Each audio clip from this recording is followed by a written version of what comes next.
Holy hells, this thing's alive. Hey everybody, welcome back to Mm, Roven with WhatTeamComp. Yes, Paris, I did just make that kind of a joke. You can laugh all you want, but it's true. I got food in It's my mouth. I can't laugh too hard. good. My, Don't my, challenge me, my, Dom. my power grows I've got my exponentially. I've Don't got the challenge me, notes Dom. open right now. Last edit was September the 1st. Oh my god. It's been two Yeah. months. Yeah. It's been 2 months. Yeah. That's too long. Yeah. That's far too long. But we're back, so it's okay. We're back! Yeah.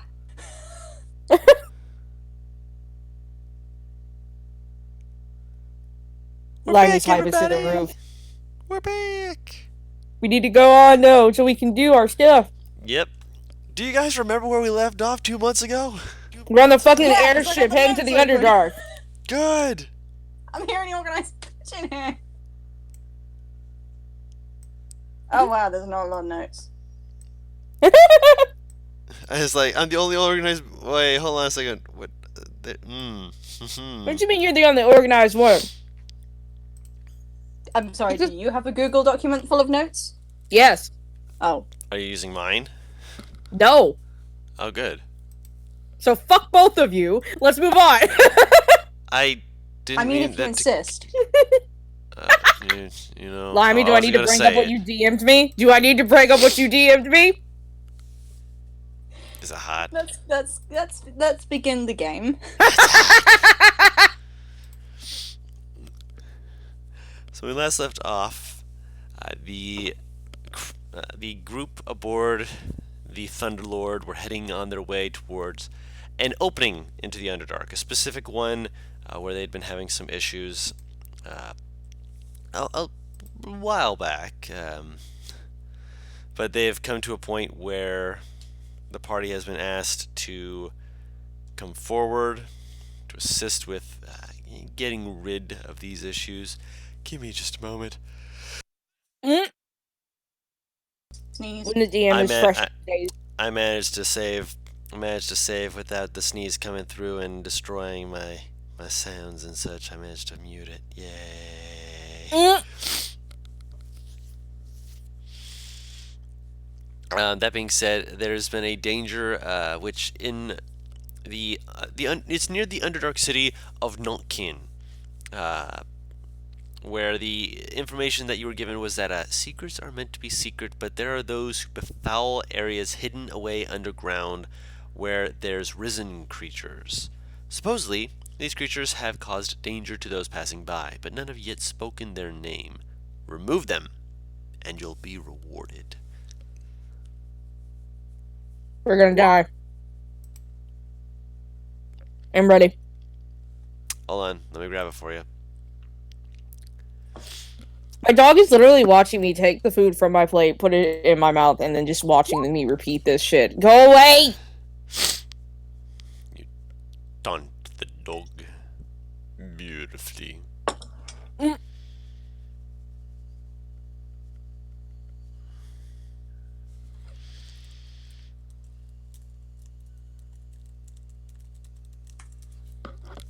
Yoga. So, the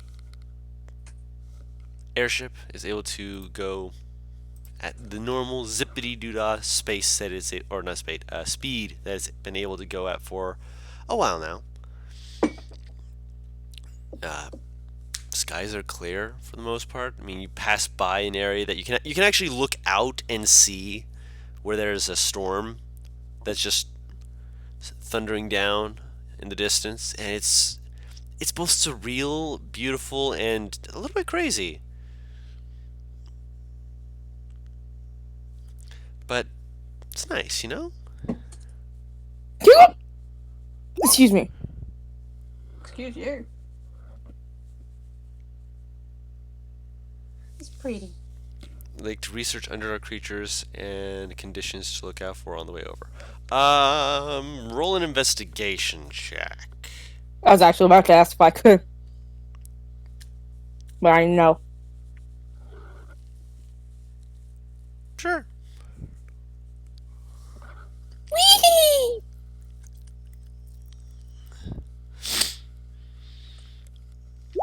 Oh right, I forgot that her intelligence was actually holy shit. It's not the intelligence that was the problem. No, I'm at Yumi's. I know.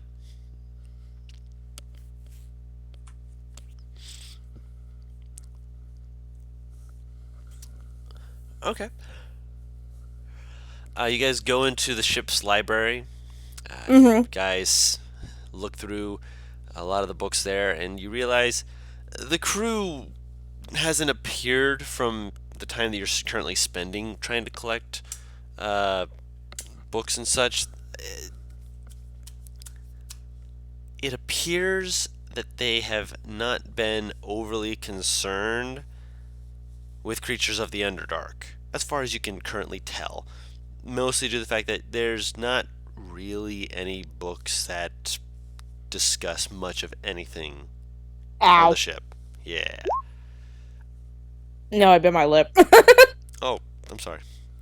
Let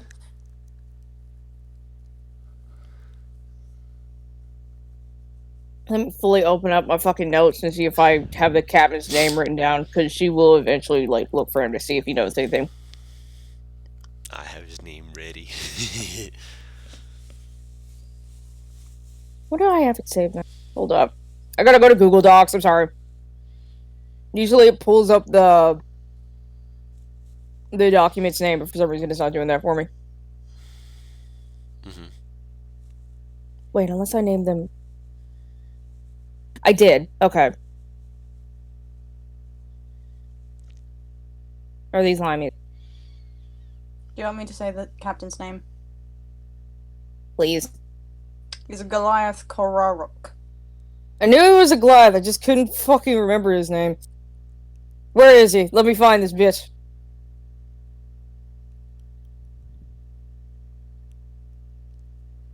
Yeah. Yes. He's on the ship. He's just making sure the rigging and everything else to ensure that this flying son of a gun doesn't end up with, well, you know, crashing and burning and such as that.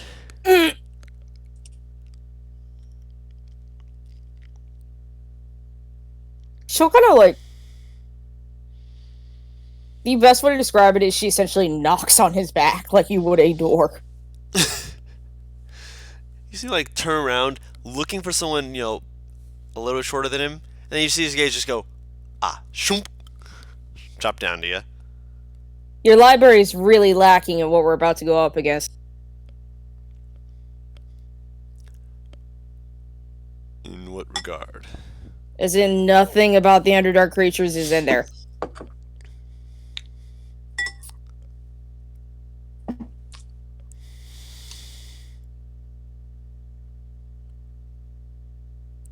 Me and Cinnabon just went through all that and couldn't find a damn thing. I see. Yes, by the way, Mad, that is your nickname now. So noted.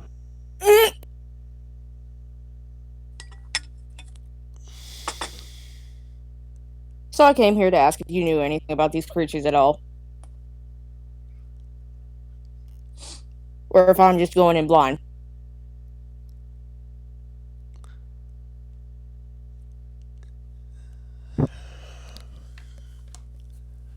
Go down below deck. Look for Bone Chill. He's hunted a lot more things than I myself have. He might be able to give you more insight. Are you not a fan of Bone Chill? We argued about what a saber tooth was called the last time I was there. What did he call them? Saber jaw or something like that, or tusk tooth. That sounds like him. Just don't argue about wording and names, otherwise you'll just end up going through an endless loop of wanting to very tightly bind his mouth shut. Noted. He's not bad. If anything, he's one of the best out there, but he has Quirks. And a certain set of mind that you can't really just get away.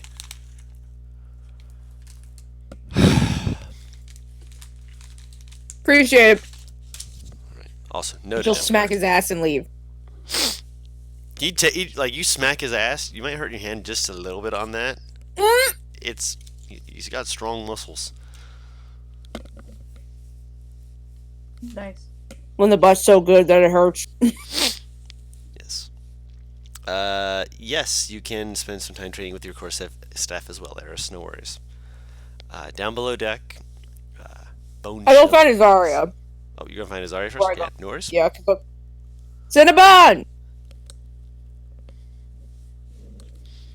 I will throw Which one are you referring to? Azaria. There we go. I still didn't know that was my nickname. Hi. Come on. Where are we going? To find out about the Underdark. I thought that's what we were doing here. Yeah, but apparently one of them is a bit better at telling us what we need to know than these books. Well, fair enough. Lead the way. I will head down to Bones Hill. By the way, since I'm eating, I'm sorry. I just imagine Yumi has like a fucking cinnamon roll or some shit. Not a cinnamon roll, but she's got like some baked bread that Strovner's been cooking up. Move on me.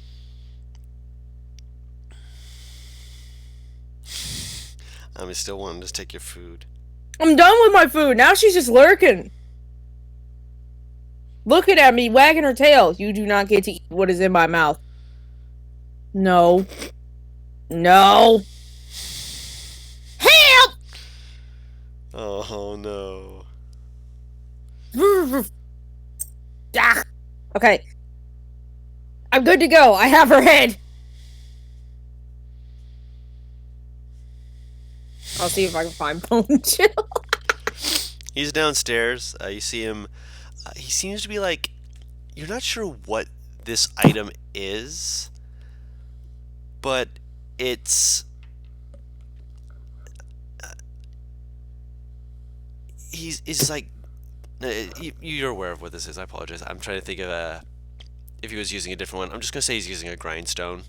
Oh, okay. I couldn't think of what the name of the other one is. So I'm just like, he's just using a grindstone, but he's just very slowly just pushing what appears to be some kind of bone across it.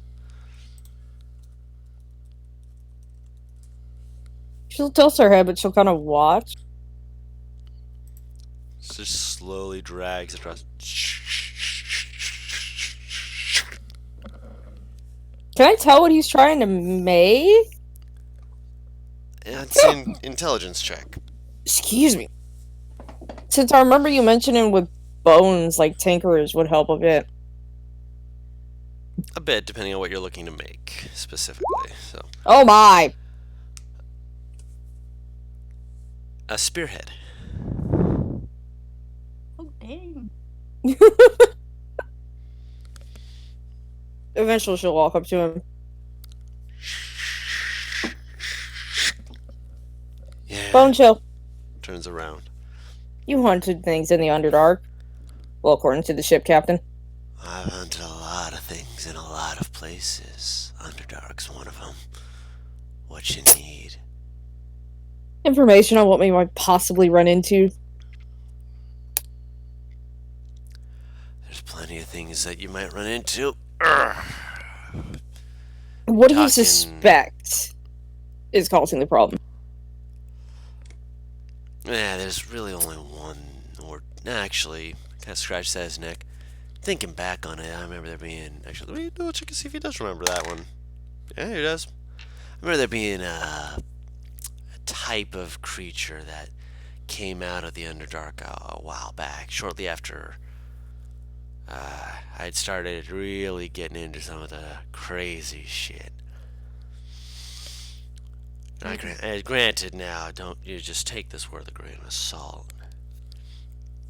You're probably going to end up laughing and being like, wow, that would have been a really really interesting if we had run into it, but old Bone Chill is just trying to make me, more nervous than I should be. I'm not trying to, wind you up or anything. I'm just trying to make sure you're aware. I'm not sure that you'll actually find something like a chul down there, but it's something I've encountered. You can stop trying to cushion me, sweetie. It's less of a cushion and more of just a warning for you and your friend. Go on. Have you heard of the chul before? I'll spell What that. do I roll? If In this anything. case, history or arcana. It's the same modifier. Ha! Not a damn thing. She shakes her head no.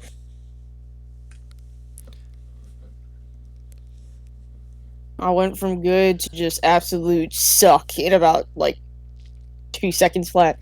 You ever seen lobster? Don, I'm gonna take a hard guess and say no since I live in the fucking north. Yeah.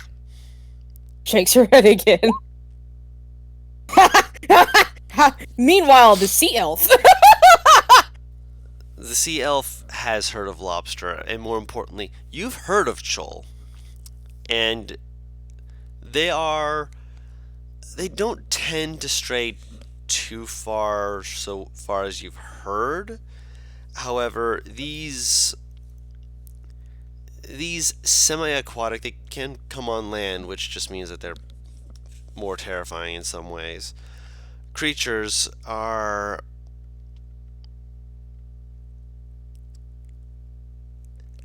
magic hunters. Oh no.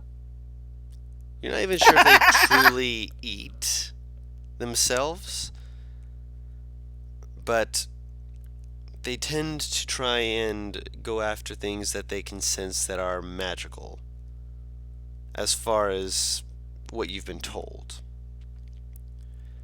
They're lobster-like, but from their facial region, supposedly, it's like having like the head of an octopus on a lobster's body. That is big. That's Oh yeah, it was a lot of fun to hunt down and take out.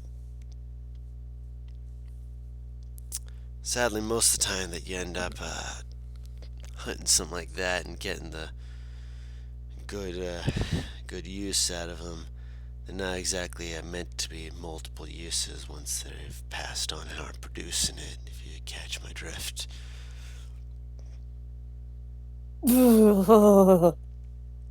I do. That being said, I can show you a piece from my collection if you're interested. That sent a genuine chill down my spine, and red flags went up everywhere. And I almost inherently shouted, "Bad touch!" But Yumi is not like me, so Yumi will fucking look ecstatic and just be like, "Dude, please." He stands up, he sets the spearhead in progress down where he covers it with like a cloth, just be like, "Stay there, I'll be back for you." And he walks towards the back of the ship. And you notice that there's like a section of the ship that you have not really been to before. And it's kind of sectioned off a little bit more, and you see it's not too far from the captain's quarters. Captain's quarters is actually above this. But as he opens the door, he has to go through like several cranks. Like he's turning this like it's a safe. And when you finally hear a ka-chunk, as he pulls on it and then pushes against it, you're as the door opens. This is a heavy door. He walks inside, and as you guys follow him, the room has a very simple looking hammock, like directly across from the door, and a good chunk of the walls are covered in foreign weaponry. As in foreign made of parts of different creatures. This is just another way of putting this for people who've played Monster Hunter.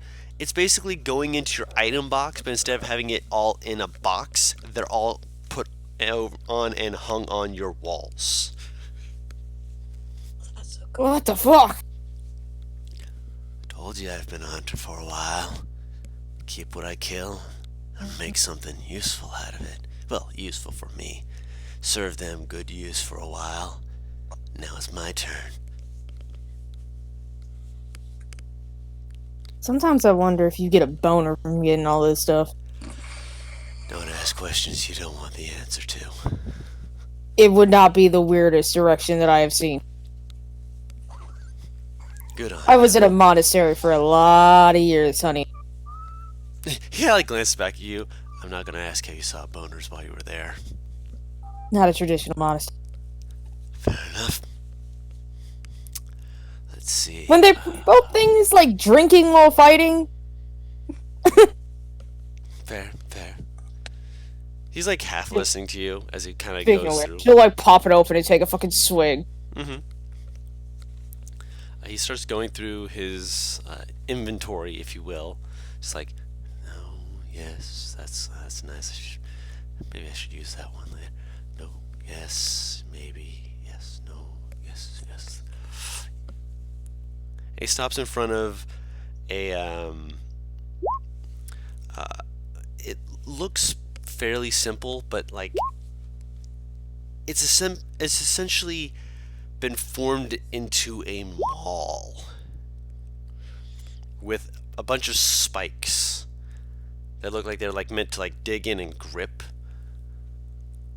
He reaches up and just pulls it off the wall, turns around and just kind of like starts turning it in his hands. It basically looks like a lobster claw that was repurposed into a maul. What the hell?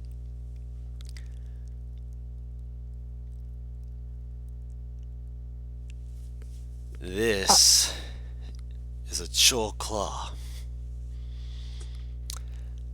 The fact that it can be used as a maul means that the creature it came from was fairly big. Yeah!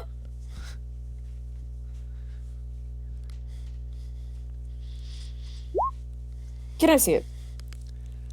It's heavy. I'm carrying around a giant screwdriver. She don't care. No, I mean, it has the heavy property. As a small creature, you would have disadvantage if you tried to swing it. I ain't trying to swing this shit. I want to inspect it with Tinker tools. He sets it down in front of you.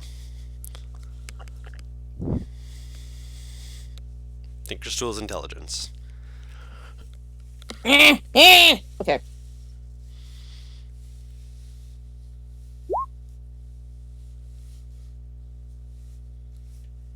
Wait.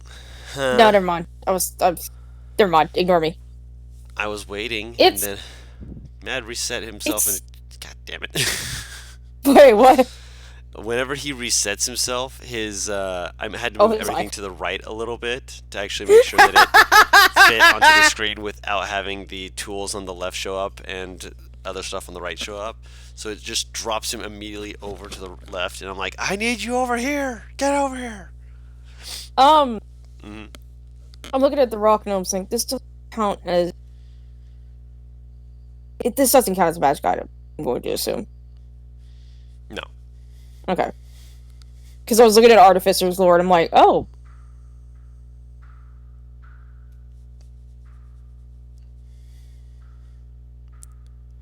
He motions to it, and he kind of just goes over it with you. What you can tell from the Tinker's Tools is that weapon-wise, it's aesthetic. But if this is from a creature, those sharp bits at the back would have been used to try and grip onto and possibly grapple things. Ugh. I'm a tiny bean. I just like these things. Bean. I'm a tiny creature. I just like these things. She kind of, like, cringes. I'm gonna guess that grabbing someone and yanking them towards you is very easy with this thing. If I had both pieces, maybe, but the other piece got, well, broke by, well, Well, don't keep me in suspense now. I got a little bit. He just kind of grins. Hungry.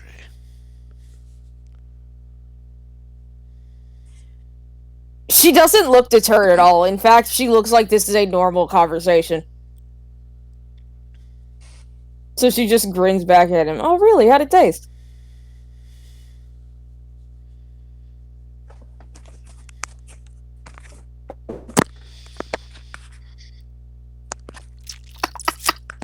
Gross as shit. They don't eat too much, so it's basically just completely, how do I put this? Tasteless. You can add a little salt. Oh, I had to add salt, otherwise it had no taste whatsoever.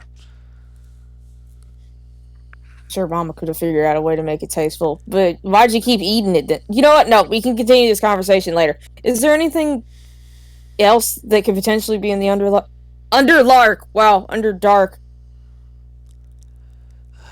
There's a lot of things that can be under there. I mean, besides the normal races. People like you, but,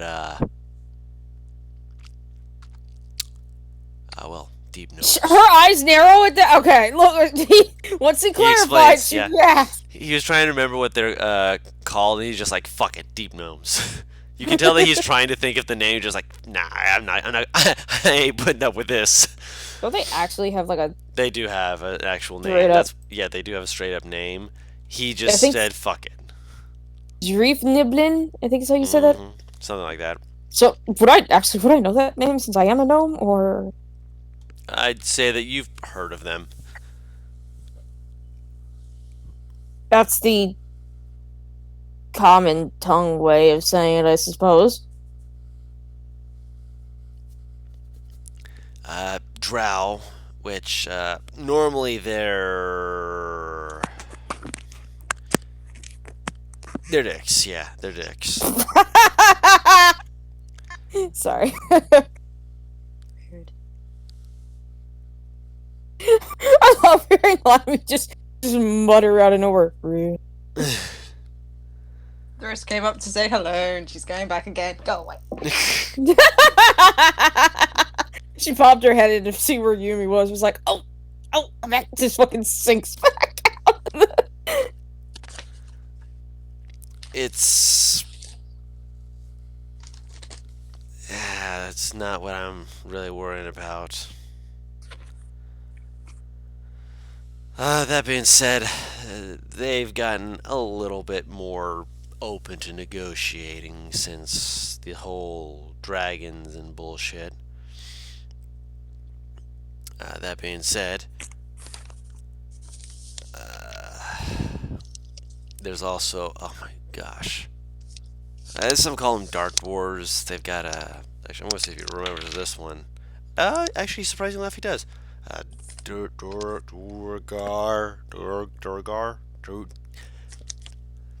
Draugr? Sure, let's go with that. Dwarves of the Underdark. They're pretty straightforward. Don't fuck with us. We won't fuck with you sorts. Last I heard, one of their capital cities had been set to fire. Oh, okay, wait, before we continue, Dodd spelling Draugr is Draugr, right? G-R, I believe so. Let me pull up. Mordenkainen, how do you keep getting on the shelf? Oh wait, you're the fancy book. Never mind. Duergar. E-R-G-A-R. R-A, I believe. I'm not. Duergar. Okay, thank you. Yes. Because I was sitting here trying to spell it like the Skyrim fucking monster. No, it's Duergar. Okay.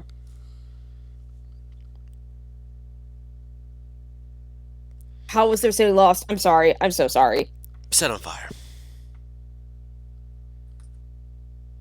How do you set a dwarven city on fire? Excellent question. I was just told that. But it's made of stone. Okay. Not always, especially in the Underdark. While they do have plenty of stone and metal and such to work with, they also have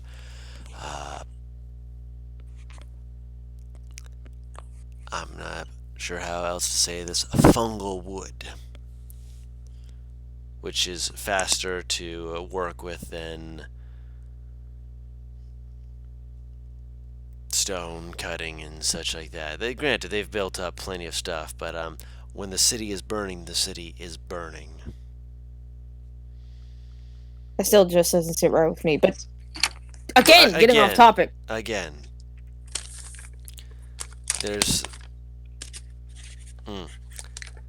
That's just what I was told, and for all I know, that means nothing.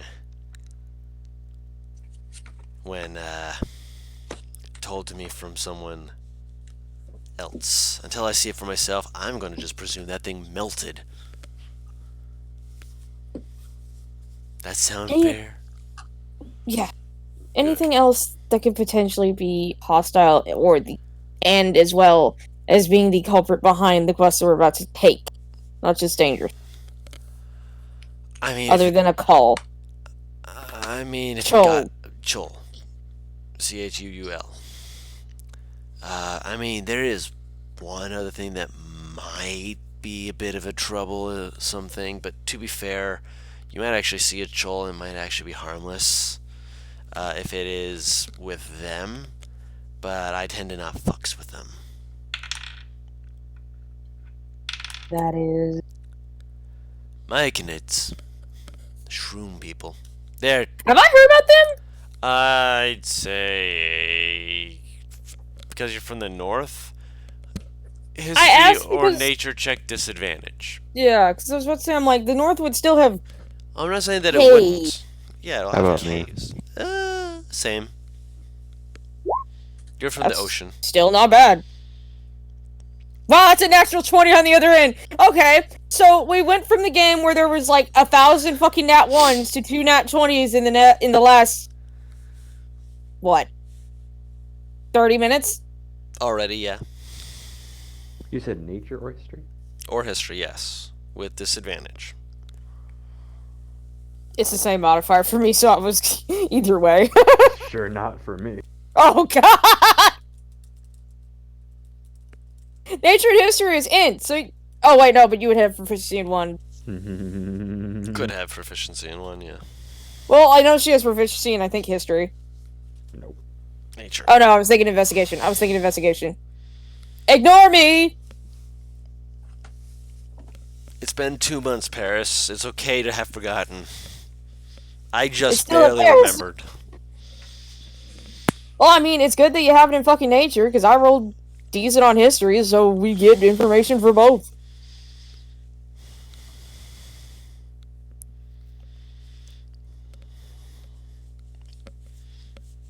I feel like Matt has clicked it already, and it's just gonna be like, Matt has attempted to... Okay. It's all good.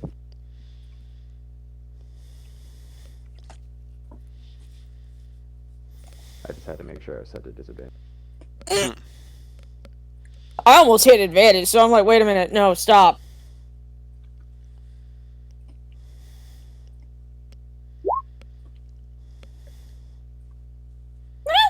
Average.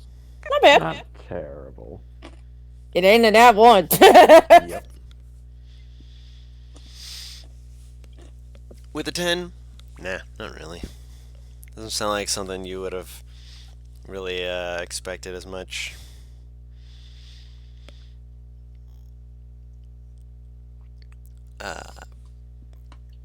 Yumiko, you've heard of them? You don't know too much about them, except for the fact that they are about humanoid-sized mushroom people.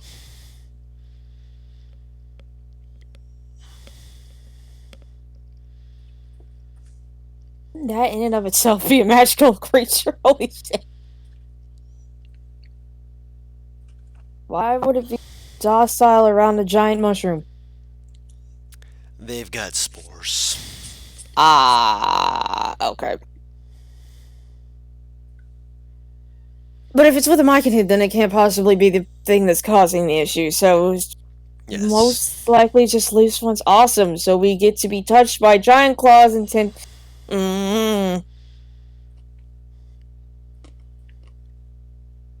I don't like... She's vastly uncomfortable with this. Like, she's actually hugging herself, kinda.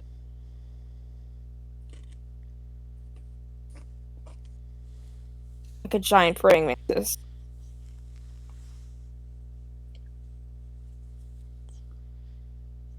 Thanks, Bone Shell, for the information. It's appreciated. Of course. I aim to please.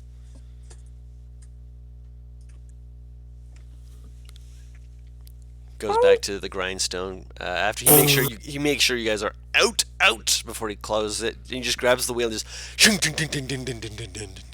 Nice spearhead, by the way. Thank you. I'll head back up. Upstairs? Up on top deck? Don't know how to phrase this. I don't know how many floors down we are on this bitch. You're at this point. You're 2 floors down. I'll see if I can find Eris. I'll thank Azaria for coming with me. Thanks, Cinnabon. Happy day. I love accepting about that.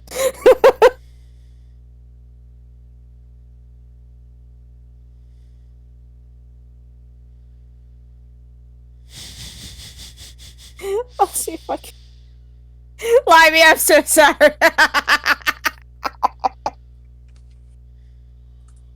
See if I can find her for She's probably on the deck swinging her quarterstaff around. Because you're having a good time, I have a curious question now that I think about it. Would I even be able to use a quarterstaff, or would it be too small? Too big for me. Paris, it's a monk weapon. I know, but I'm asking because I'm a small creature. It's not heavy. You can make them in miniature. Okay. You know, I wish that I could believe that, but sometimes, like, you just fucking can't. Because you can't make a mini longbow. Correct, because it is heavy. Still so very upset about this. I mean, all you really... No! Sharpshooter wouldn't help. It's only a range thing. Mm-hmm.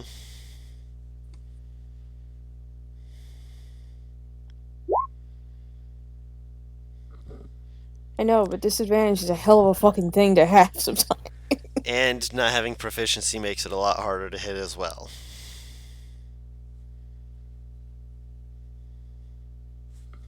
I realize that a mini quarterstaff is just a stick to this big bitch. Oh! Maybe. You're like 8 something. Too tall. And not very stealthy at the moment. I'll sit nearby. Since essentially I know if I'm sitting near, she won't hit me. She'll just go right over me. Yeah. You see one of the ears sort of do a rotate ever so slightly, and then she just keeps on doing what she's doing.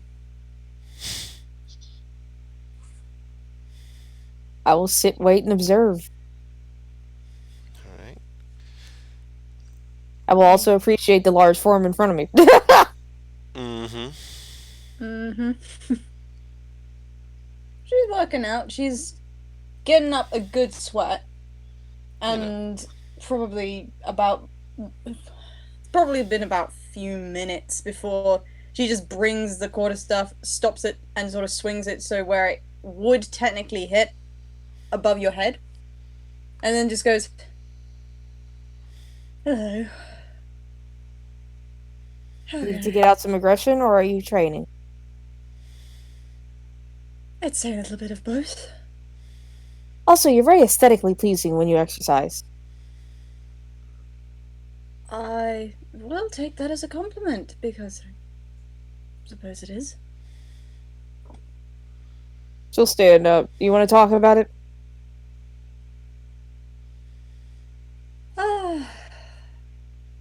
No, not really. Would you like a hug? Hugs are very nice, I won't say no to that. I will climb up the furball and hug her.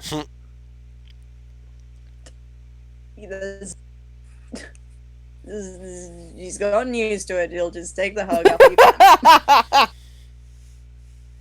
If you don't get used to the gnome climbing on you now, then you'll never get used to it. And then once it happens in battle, you'll throw her, most likely thinking she's an enemy. Yank! I'm pretty sure that a yeeting has already occurred before, and we realised that Aeris does not have the arm strength to yeet a gnome. It is consensual yeeting, it's fine. Yeah.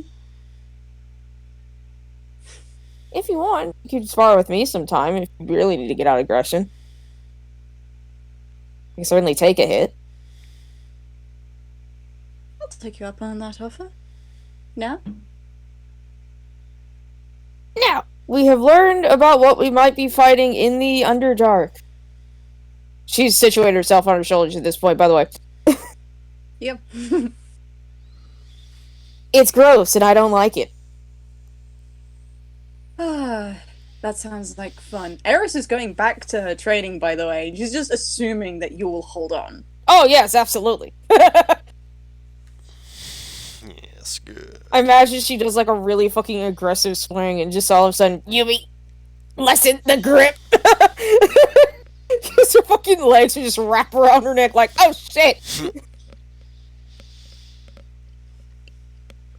What kind of things have we found? What kind of things have you found out about? It's something called a gel. Have you heard about that? Yeah, I mean, nature or what do I want? Or Arcana. To know if I know. Nature or Arcana? Nature or Arcana. That noise! That is a noise that one of those modifiers ain't good. What do you mean only one of them? Do I do this with disadvantage? Just a straight roll. Oh! Yeah! God damn! It's not a good modifier. Rolls better than both. Yeah. Lobster-like creatures that are large, almost as big as, if not bigger than you, with a head that looks like it's got, like, octopus-like tentacles coming out of it.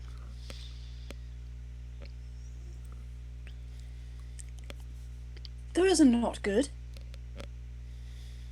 I wouldn't like to meet one of them personally.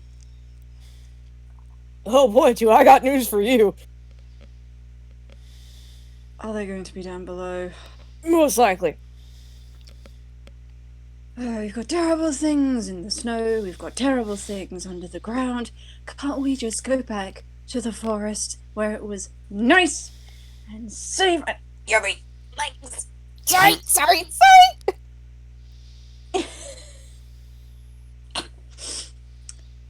Anything else apart from horrible lobster people? Potentially giant mushroom people. But those are friendly. You know, unless you piss them off like every other humanoid race. Joys?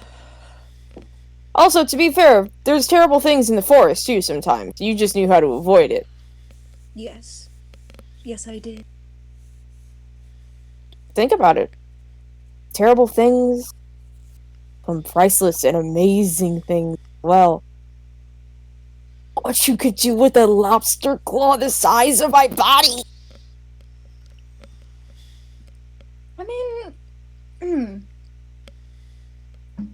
Wait, I need to check my inventory. I mean, Did you say I need to check my inventory?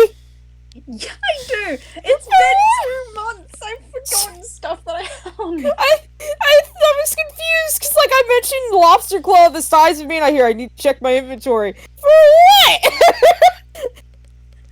I mean, I do have those spines that we took off the large, hot, cold, nasty thing that we took Oh, the out in the Rimmer Haze. snow. Rimmer Haze. Excuse me. Wrong. Yes. Bless you. I don't necessarily remember what it was called, though. The only reason I remember is because I heard a few stories. Okay. Also, because getting burned apparently jogged my memory of those stories. Oh. Alright.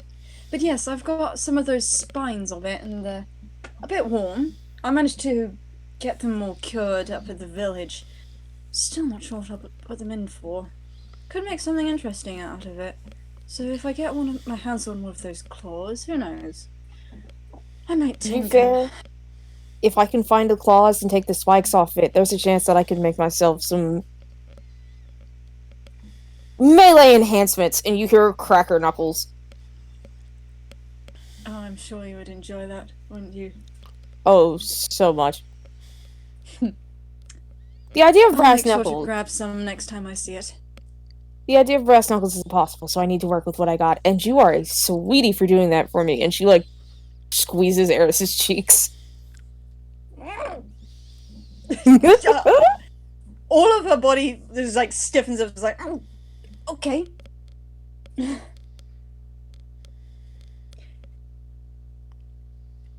But I'm sure My we'll be able cheeks to are a fix soft it. spot. Please don't Oh. do that.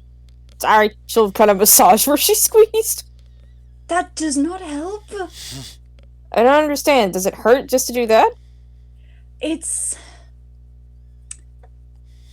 I suppose, in the words of your Minotaur friend, it's not appropriate. Oh, it's an E-zone. Oh! Oh, okay. No, it's not like that either. At least knowing what that means. I've hung around with you for long enough. No. You know I do the headbutting thing with everyone. Yes. When you do that against each other's cheeks is for Oh! yes, Okay. exactly. She'll start massaging her scalp then. Okay, that's better. I'll take that. My bad. These are new Thank you. cultural things. Yes, because you guys were all strange. To be fair, what I'm used to is we're surprisingly affectionate people. So kisses on the cheeks is not uncommon. Kisses on the mouth is a little bit less common, but not out there at all. So I don't think much about it. These things that I have to get used to, apparently. I mean, to be fair, I haven't kissed you on the mouth yet, primarily because I figured you would have a heart attack and die. Well, you're not wrong in some ways. Still. At least you know. I don't think anyone else will be trying anything, so... I don't have to go through the difficult issues of dealing with weird affection things. Ugh. I'm going to take a guess and say that you don't enjoy affection all that much. My affection is perfectly normal, and I give out plenty of affection to all of my packmates here. I just don't require the use of my lips. Like you all do. Yes, but that's what makes it fun. When you Stop, kiss a and she looks- person... You can see that the head's sort of tilting back as if to try and look up at you. Yes, but you consider punching things fun. Okay, look, just because that I am a hyper-violent person with no limits to my ability to hit pressure points and or trip you up, does not mean that I am not also a romantic at heart. You're Don't say a word. hilarious.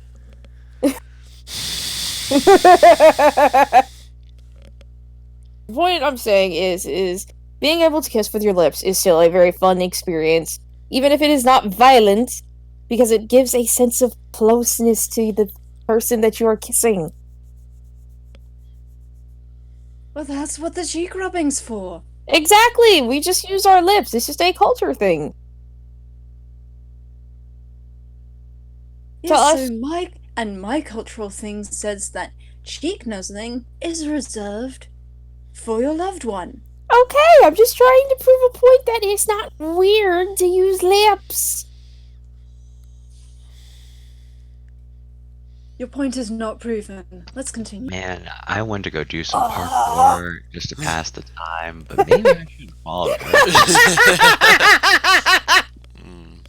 The parkour, clearly was something that you were having fun with.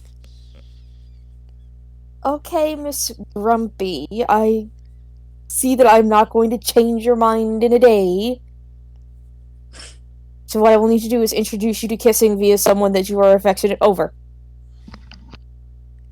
What? Nothing. Alright then. Are you going to stay up there? Or am I going to have to throw you off? Am I bothering you? No. Also, don't request that, because then I will say throw me just for the fun of it, because it won't hurt. No, I was just wondering if we were going to stay like this and converse, or if we were going to spar. She will flip off Eris. Let's do this. Sparring? Oh, yeah.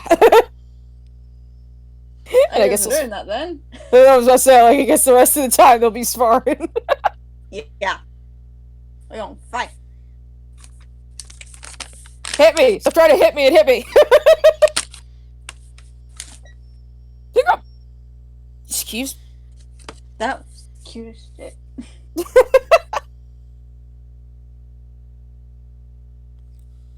So one's doing parkour around the ship, the other two are sparring. The other two are sparring. Stormvorter's cooking.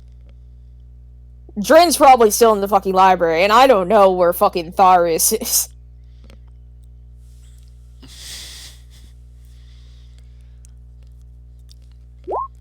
You see him on Welcome the back. completely other side of the place, just playing a little ditty, just like. Ding, ding, ding, ding, ding, ding, ding, ding. Cowbell. I need to buy him some drum. You need to buy him some what? Drum. Like Oh. bongo drums. Okay. Ding, ding, ding. Play Donkey Kong and we never even know it.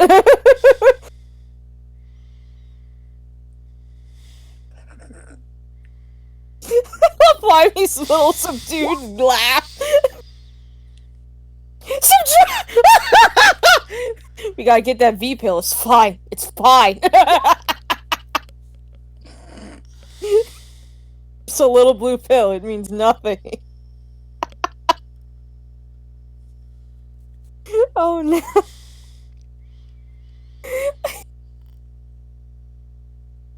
I was just taking a 2.5 Men where the kid took a pill to try and wake up. And it's like, why are you in the bathroom? I couldn't wake up, so I figured I'd take some pills. You gave him pills? No, I didn't give him pills. What pills did you take? The little blue ones with a V on them. Oh no. It's like, I don't understand. What is that? And the fucking maid walked off saying, it means the kid's gonna need another party hat. Moving on. It's like, this is awful. Why am I laughing so fucking hard at this? So I reckon we get to the Underdark at some point. Yeah. You're going to get to the entrance Oh. above the Underdark within a few days. Mhm. Not too long, but enough for you guys to be able to have a little extra, just a little bit of downtime stuff, just to enjoy you said- yourself, relax. I thought he said decades for a second. I'm like, I ain't got that long. So a few decades later, At least 3 of the people who are here only lived to be about 100. that's Rip you probably a good guys. reason why. Fuck you! I live the same fucking amount as you do! No. No. No, you don't. Do they live to be like 500 or do they live to be 1,000 like elves? They live a long time. So do gnomes! Longer than gnomes. Yeah, arguably. Story cannot die. Unkillable. Yeah, no, gnomes live 500 years. I thought gnomes only lived 350. Huh. 350 to almost 500. Oh, okay.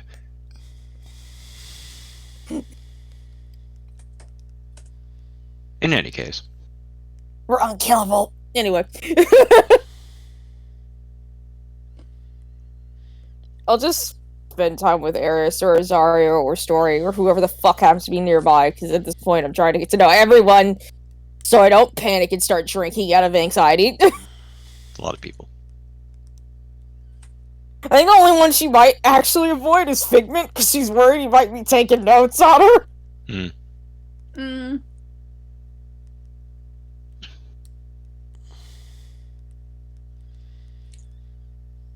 Doesn't like being a subject.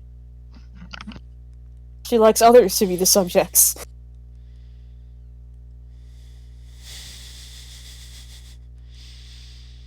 Primarily Story, so she can try and upgrade this bit. Actually, yeah, no, excuse me, I take it back. That would be where she probably spends 50% of her time, with Story to, like, investigate and look him over to see if she can help upgrade him. Well, he's currently cooking. Just from So she'll just be in the kitchen observing his body as he moves. That sounds weird, but I'm not going to rephrase it.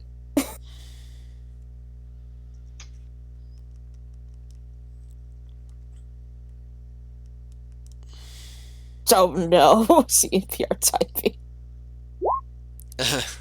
He's very slow and methodical. He's a good boy. Quite.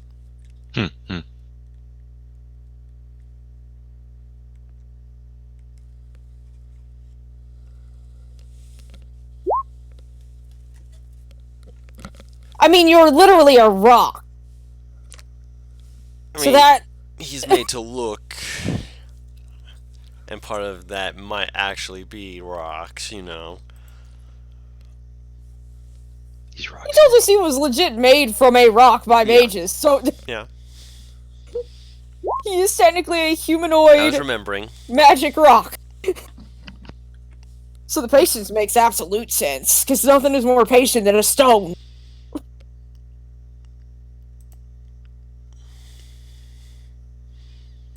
We obtained a rock, and it's the happiest I could ever be. Oh, he's a happy rock.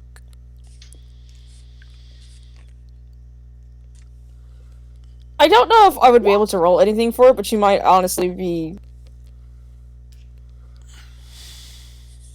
She's restless when she's not studying something. And you're a subject of study, so she's fine. Intelligence, if you want. Yeah, because I wanted to see if maybe I could help improve his armor, like his natural armor or something, maybe. Intelligence or Tinkerer? Intelligence first. You're not actually tinkering. Okay. Nope! You're just I always having a good roll time. low when it comes down to fucking Storvy! I just called him Storvy instead of Story. Wow. God damn it, I always Matt! roll low with this. What did he do? Oh, he refreshed! Yeah, what? Whenever you refresh, it resets your icon for Dawn because he's been moving them to the right to make room for stuff. Sorry.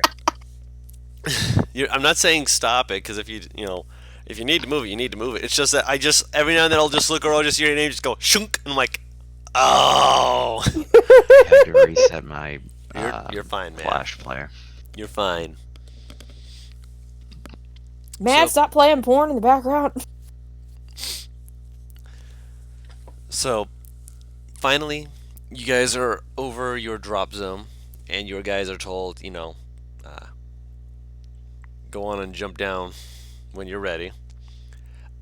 Figment and Dren are staying up for a little bit. They're going to be just working out a few last kinks before they jump down and follow you guys. So they'll be behind you, Wait, who and who?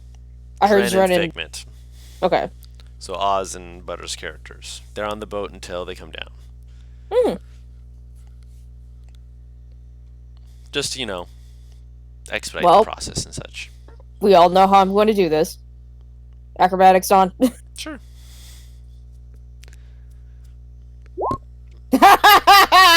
You do like a hop, skip, and a jump off to the side. And you just go flip, flip, flip, flip, flip, flip, flip, flip, flip, flip, flip, flip, flip, as you basically are just rolling towards the ground. Remember to roll! You are remembering to roll again and again and again and again and again.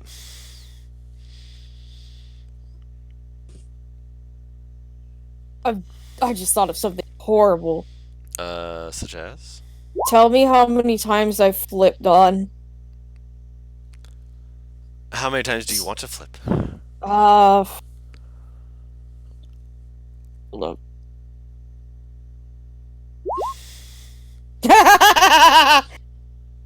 She flips one before she like flattens so she can straighten. So you jump up, like a big jump in the air, just flip once, and then go into the star pose dive. I'm gonna make it Yumi's goal to beat her record of flips every time she jumps from now on. Fair enough. This is gonna end bad. Oh yeah, eventually. Let's see. Airdrop! Why do you have I was supposed to say, I'm like, why do you have disadvantage? Jaw. She shouldn't. Did you say jaw? No, I still had disadvantage on. No, from you're fine. earlier. Yeah, you're fine. Oh. So a 22 is what was actually rolled. So, not far behind you. Just jump off and just very, very graceful, and you jump off, and it's not bad. It's not bad. I'm gonna assume that there are some breaks in the ship walls, so you don't have to climb on the railing. Correct. The Okay, fuck Aerith said is that I'm gonna go up to one of those gaps, just fall off. Please God, tell me she crosses her arms over her chest. Wakanda forever. No, No, she that's- just falls. just falls. Just Arms down by her side, and just like, oh, I can do this shit again. like Tharius just kind of walks next to you, just like, so. What? Anyways, as we're going to shoo, and you just hear him talking as you guys are falling. Can You can that barely. be You, heard? no, it cannot really Okay. be heard. I was about to say, I'm like, It cannot. But he's clearly trying to say something. You're just looking at him like pointing to your ears, like, I can't hear you. I can't fucking hear bean. you." This fucking stupid bean. Darius, you're so fucking stupid as Yumi begins to strip. The more sexual strikes again. And I'm presuming Storvener is just dropping off as well. He doesn't want to do anything fancy. Yeah, he said he's rigid as he falls. He's That's why I said airdrop yeah. the paladin. He's planking. He's Titan falling. He's stretching it out. It is much warmer than up north. Like as you've gone from being it's kind of cold. Oh man, it's actually nice out. Like when we feel the humidity, it doesn't actually make me want to kill myself. It's Wait, nice. Hmm? I have a question. Since I am a small creature, can I take the jacket that I was given? Because I remember it being fucking big, and use it as a parachute. Sure. I mean, you already have a way to fall. I know it's like a slow fall, but I mean, I want to see if this works. Roll a strength check.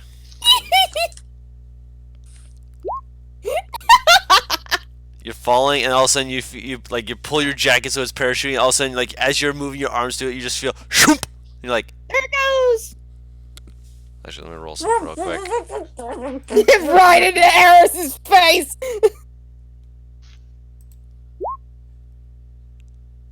Tharius slaps it and watches it goes up as it hits Eris's face. Just like reaches over to pull it off and just like holds it up. I got it. Thank you. There is a very distant sound, muffled by the air, screaming past the ears of what the fuck? I miss these idiots. Right. I miss my adrenaline junkie. So it only takes you a short while. You're going again. Once you hit terminal velocity, it's like Shroom. And then you get closer to the ground and you feel the belts kind of going in the opposite direction, pulling you off so that you're not catastrophically colliding with the ground. Yeah, please. And eventually you land. And then you look up as you watch the other ones land. And you are all standing just a short ways from where you were told there would be a cave entrance. It's not too far away, and you can kind of see like the outline of it, as well as a big sign that says Underdark here. What? Say what? There's a big sign that says Underdark here. Well, that's handy. At least they give directions. This feels weird. How come they've put a sign out? That's Tell why us it where to feels go. weird. Well, if they got a city down there, I suppose they want to be advertising. From what I can tell, most people that live in the Underdark like to keep to themselves. Well, unfortunately, that's going to be their problem. Now, she starts walking. This don't feel right, but alright. She'll go up on Tharius' shoulder. Alright, yep, Tharius helps pick you back up, and do you go on his shoulder, or are you going in On the the back? shoulder. Alright, so you're on his shoulder. That's a question. I mean, she used to just be like, I'm just gonna be the gremlin in the bag. Oh, she's still like that. She just wants on his shoulder so she can cuddle his massive fucking head. Nice. Yep. MBR, a quick question. Wrong. Is it spelled wrong like those creepy right there? Yes. What? Oh, fucking. Ugh. I'm gonna take point real quick and Mm-hmm. And what? Oh. Man! We're losing Mad. Bad, your headset. No. He's being dragged into the Underdark. I'm just trying to remember something. Baranundo bite. Yes. Yes. No, my dad won't. No. Give me a second. I said I wanted to check for traps. Investigation. Alright, cool. Can Eris even fucking... Can Eris Fucking even what? what? No, actually probably can. Can what? Read! Oh. I'm not gonna stop you from reading. so just Delver feet, so... You have the what? the dungeon delver. Oh, feat. Dungeon Delver. Oh, you have that feat. I did not realize So that I you don't picked know it up if as your that's level 4 feat. Yeah. Let me pull that up real quick so I can see what that does. Ow. Finally, someone who actually takes the Dungeon Delver feat. I've never had a chance Cool. to use that. You I'm have gonna- advantage on investigation checks to detect the presence of secret doors, advantage on saving throws made to avoid or resist traps, resistance to the damage dealt by traps, and you can search for traps while traveling at a normal pace instead of only at a slow pace. Yeah, cool. So Dawn, in my should I roll an defense, advantage for that investigation or No. Okay. For Done. finding secret doors. Yes, Paris. in my defense, I have taken that feat. It's just not with a character that you DM'd. No worries. Cool. 16. Yeah, nice.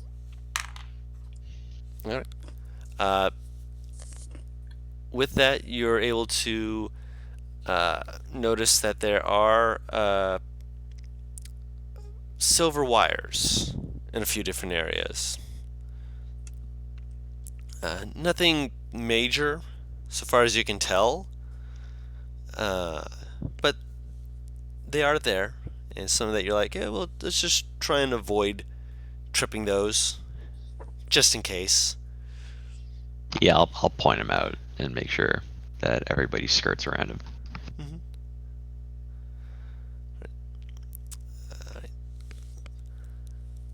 I would like for everyone to make me just a straight dex check.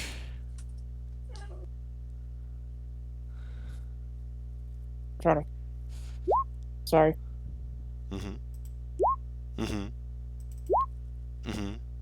Why are we all rolling so low? Hold on, Dex wait for check? Paris. Yeah, check. Just straight dex.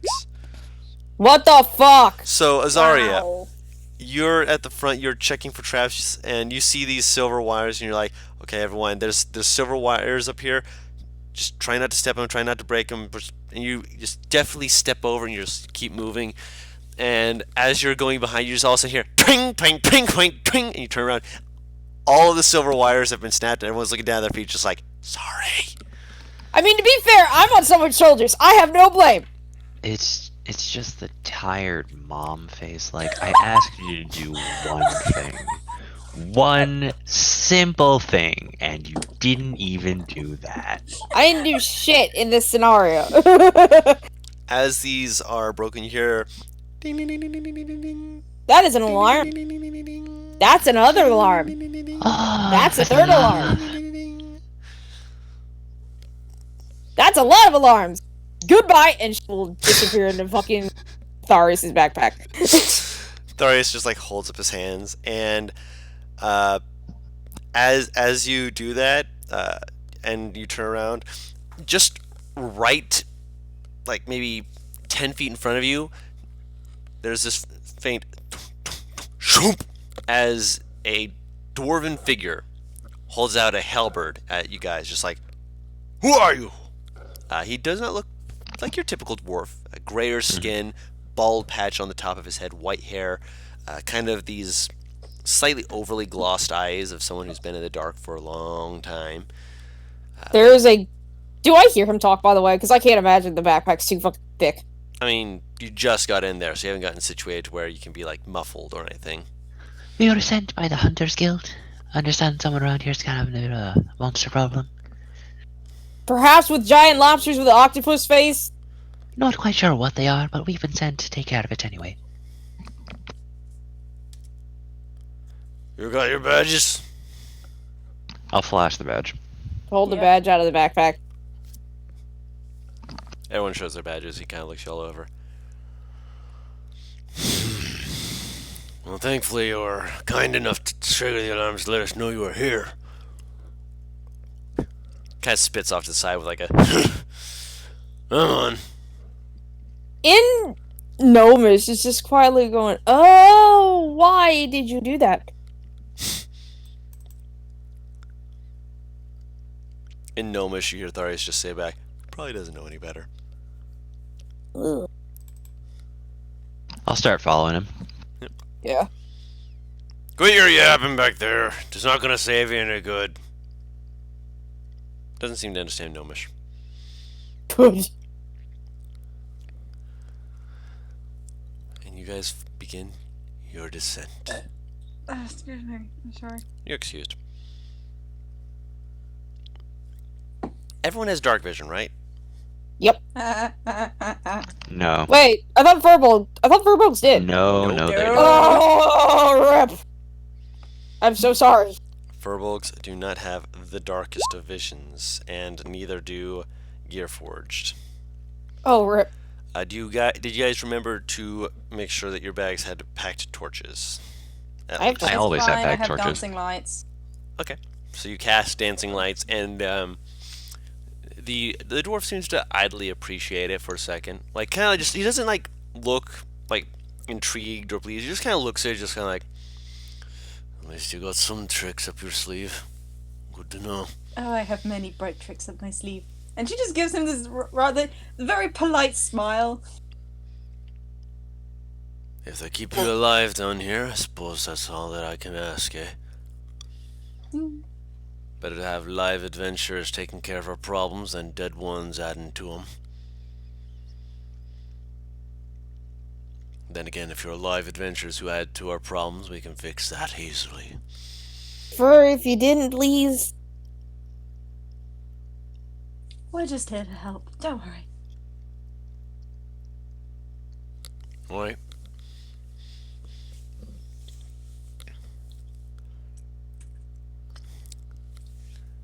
Takes you through a few winding little tunnels. The whole trip takes maybe an hour. And by this point, there's no light source but the dancing lights. So for everyone's vision, you're seeing only 60 feet ahead of you. No colors. There's black, whites, and grays. Oh. But actually, I redact that. The dancing light means that you are seeing colors. I almost forgot. Granted. Dawn, Yep. I'm gonna DM you something about my background. Yeah. So I just realized something. Yeah.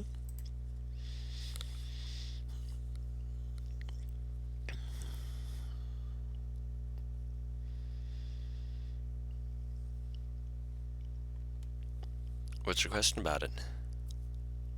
Would this apply here if he pulls us into a town? Possibly. Okay. I'd ask. Of course.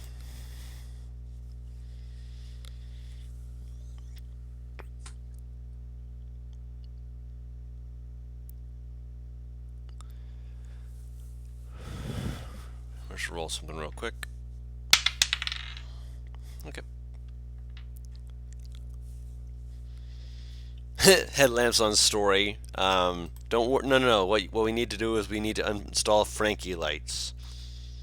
No! He lifts up sunglasses and you're expecting them to come from his eyes, but they really come from his nipples. What?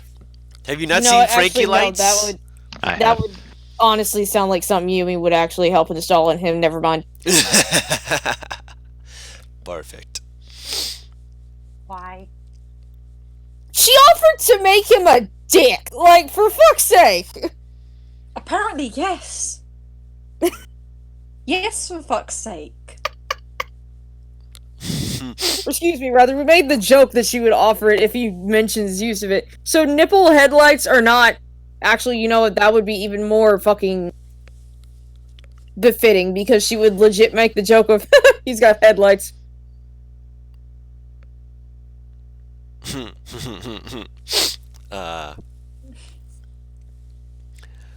Along the way, you do notice two things. One, there are mushrooms that, in certain areas as you're going through them, are giving off a bioluminescent light. Can I grab one? You grab and pluck one. I'll try to. You Unless someone stops me. Don't. I mean, Darius isn't going to stop you, and the dwarf doesn't stop you. Okay. Then we're good. You reach out, you grab one. After 6 seconds, shoom, Oh, interesting. light goes away. She'll vanish back into the backpack, and I'm pretty sure that she would figure out a way to fucking take notes. You can't see blacks and whites. The pages are white, so So it's black on white. it's just going to be a lot of difficulty if you spill, because you'll Yeah. get ink on everything. It's fine. The inkwell's in her lap, and the book's being held up. It's fine. I want to take some mushrooms too. You reach out and you grab a mushroom. 6 seconds after you pluck it, light goes away. Oh no, I mean like Eris is sort of methodically harvesting a few from the wall. Just Yeah. sort of like every few steps, just enough to like maybe half a dozen mushrooms depending Yeah. on the size. Yeah, you can get 6 of them. There's enough that you can do so. I'm an idiot, but I'm gonna do it anyway. I'm gonna take a bite out of the one I picked. Let me double check and see if it's actually edible. Let's Right see. before I do what I've heard of anything like this. See if I know if it's toxic. Nature check.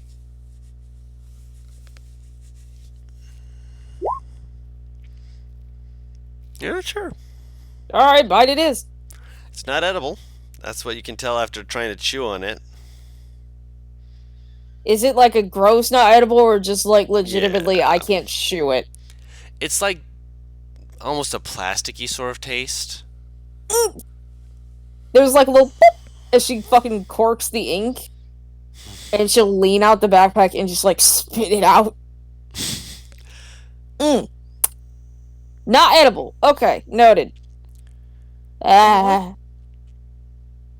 Do not eat. If you're looking for something edible, I can point you in the right direction. That'd be... Ugh. question is, are you looking for something to eat or something to have a little bit of fun with? Something to have what? You got out A last bit bit. of fun with. Last I'd be option. interested in the latter, personally. I think we should probably keep our mind on our current objective. It's on the way. A person can think about two things at the same time, can they not? Especially when there is no immediate danger. Fucking shoal lands right on Eris's head. Don't choke! Breathe. Breathe. Oh, sweetie, I'm sorry. I'm sorry. No, there was limescale in my water, and I just went, what the? And then it went down the wrong way. Oh no. Oh, sweet. It was not your fault, it was just coincidental timing. Poor bean. I'm gonna mute myself for a hot second. Take your time. Oh no. Oh. I'll hop out of the backpack though. Mm-hmm. So, what's your name? My name? Yeah. Czar. Thank you. I knew immediately. I knew immediately. Mimiko. Mimiko Frenza. She'll hold her hand out to him. He kind of glances at it. He seems to just kind of be like, whatever. Grabs it, gives it a single handshake, and then lets go. I don't have any diseases. You don't need to treat me as such. You're from the surface. Doesn't matter if you have diseases or not. I don't know anything about you, and until I know more, I can treat you as I need to. Well, the only way that you would know more is if you ask questions. I don't feel Typically. like asking questions right now. Right now, I'm focusing on two things: getting you your fun, and getting me to get you all down into. Hold on. He reaches over as you guys are going past. He just kind of like grabs a mushroom, just seemingly randomly, and offers it. In a what now? He just grabs a mushroom. It's kind of like kind of got like a bridged look to it, with indentations, like a pair of them at the base. Oh, like a morel mushroom, kinda. Kind of. The shape of it is interesting. There's roll an intelligence check. Anyone? Or... Anyone. Wow.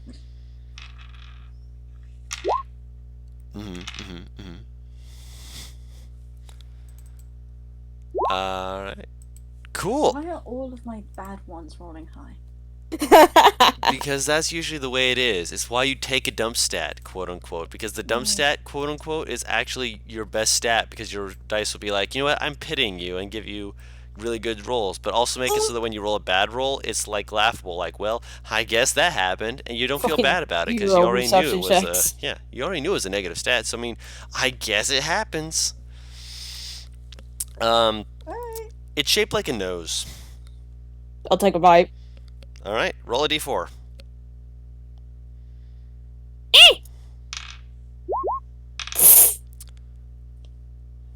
You eat it, and it's definitely weird. It's kind of got a bit of a taste to it, and the taste actually seems to be getting stronger as you finish it off. It's strange, you like, and then you take a deep breath.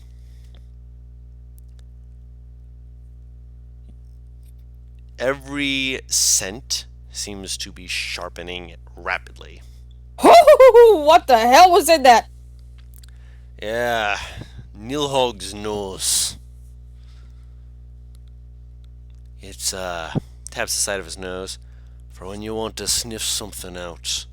Not good if you're going to be walking past dog shit all the day, but for everything else, take a deep, deep breath. Oh, I'm in. I'm interested. Wait, Roll a d4 if you want to eat a mushroom. That is Hell a yeah. Nilhug's nose.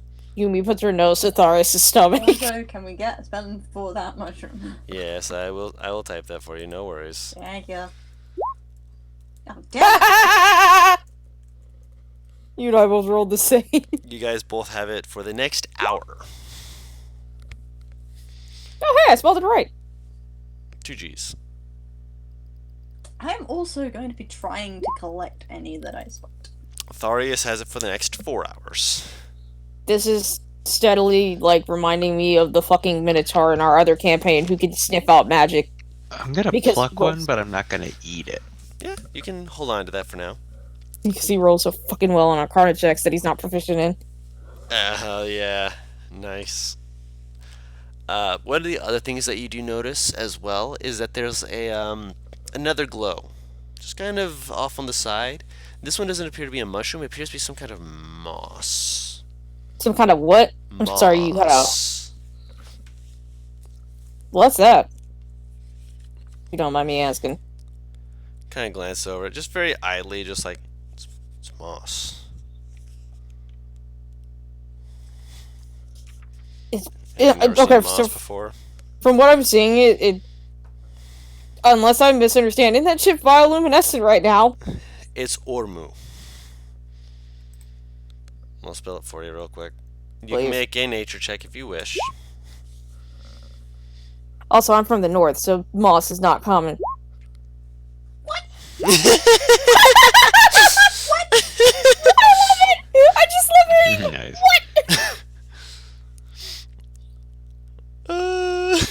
You want to roll one too, Mad? Yeah, sure, why not?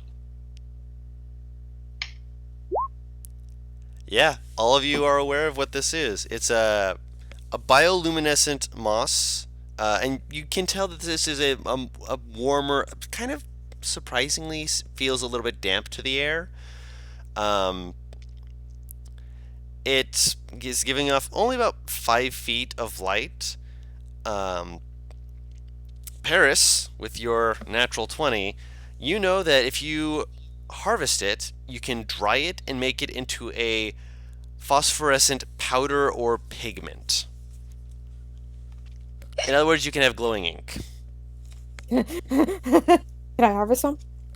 I ain't stopping you. It's growing out here in the wild. If we were back in the city and there was people actually growing and cultivating it for their stores Oh, of and course, wares, that's their stuff. obviously. I will scrape some off. All right, roll a survival check. Oh I'm joining in on this. I want some. You can either roll Mostly- together or like separately, or one with advantage. I'll give her advantage because I trust that she'll be able to gather enough for both of us. I'm gonna quietly get my own. Okay, so one with advantage from Limey and one from Mad. Oof.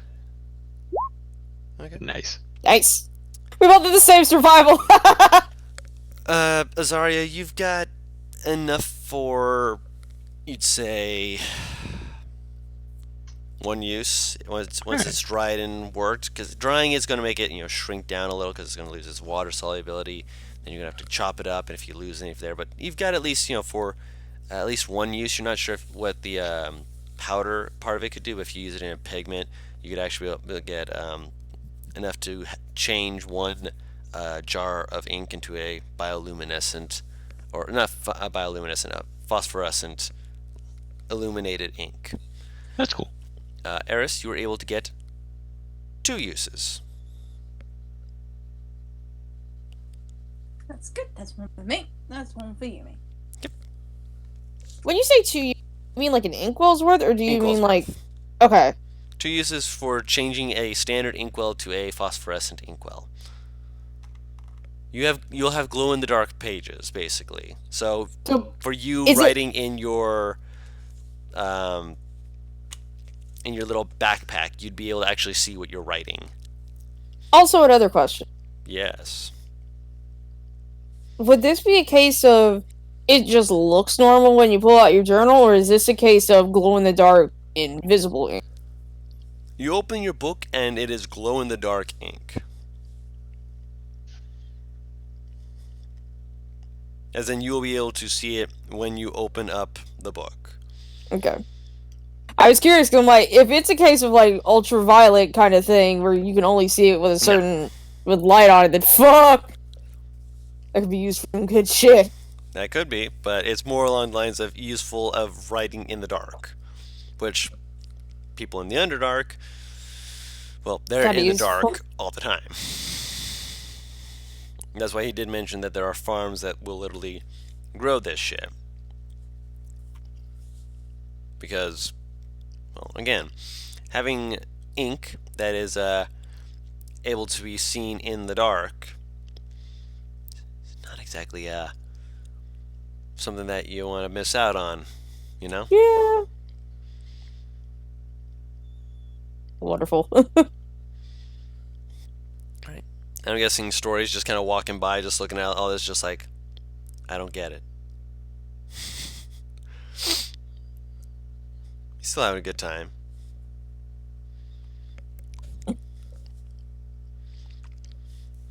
Eventually, though, as you guys begin going on a bit more of an uphill, surprisingly, after you've been going down for a while, you all flinch and kind of back away as you hear this. What the Of- fuck? A vent of heat just rises up to your left, and you see, with the dancing lights, this gout of heated water just shoot up. Doesn't come over into the path area you guys are in, but you can feel the heat part just waft over you. Would I know what a geyser is? You're in the north, so I'm gonna actually just allow that. Oh. It's a heat vent. For you, you'd know them as being particularly helpful when near hot springs. You have a hot spring nearby? Among other things. It's what makes Notkeen have to have a sign out there, because people want to come and enjoy the natural wonders of the world. You know, he kind of misspelled some of the bits of that sign, right?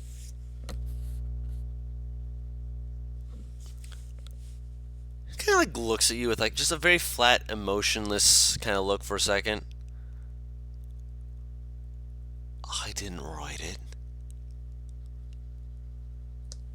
I said he. I know you didn't. Oh, well, I don't care how he spelt it. If he spelled it wrong, he's the asshole, not me. You're convinced it's a he? Yeah, no, They. what am I kidding? It's probably a he.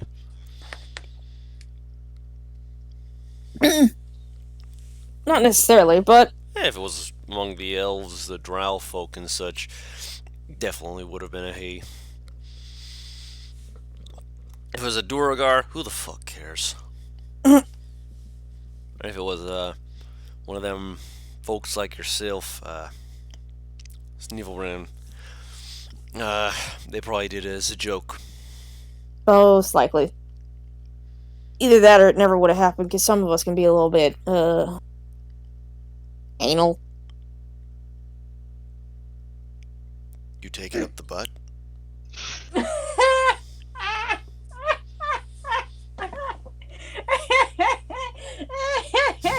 I love Bobby's laugh. No, he does. Tharius just kind of looks at you like, points to himself like, what? I don't know if I want to correct it anymore now that she said that. It means we're particular. So misspelling a sign would Right. not typically happen. Then why didn't you just say it like that? Because Sound like saying the something word anal is shorter than saying particular. And I'm lazy. Maybe you should learn to not be lazy. Maybe you should expand your vocabulary. My vocabulary is fine. Thank you very much.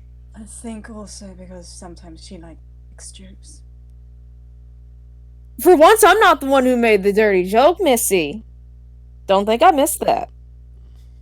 Oh, you had the opportunity. I had the opportunity, I didn't take it. She's smiling, and she, like, waves a It's not like a pencil. It's like a fucking piece of wood at you. He just Like a shakes small his head piece at of you wood. guys, just like, I can't believe these are the people that we've asked to help us with this. Dear gods above, we're all gonna die. But you'll die laughing. He doesn't say that out loud. That's just his expression. Story has been silent this whole time. Good to know. As you're approaching the city bounds, he kind of points back, just like, your friend. He's here purely for business. I like him. He's been kind of like leans back, just like, forgive me. I've been around the gnomes a little too long. They tend to be very haphazardous with gender. Do you prefer male, female, or fuck all? Oh, is he asking our pronouns? I'm sorry, my fucking friend messaged me at this exact moment. Technically, he's asking story specifically, but if anyone wants to answer, that's what he's asking. Essentially, I'm giving you a little bit of dwarven lore drop. He's trying to be polite, essentially.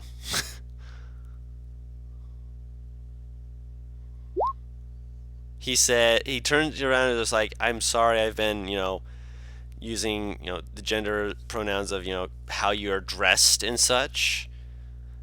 But, with gnomes, that can mean anything. Do you prefer to be called male, female, or fuck all? And he just gives you this completely straight face when he says fuck all.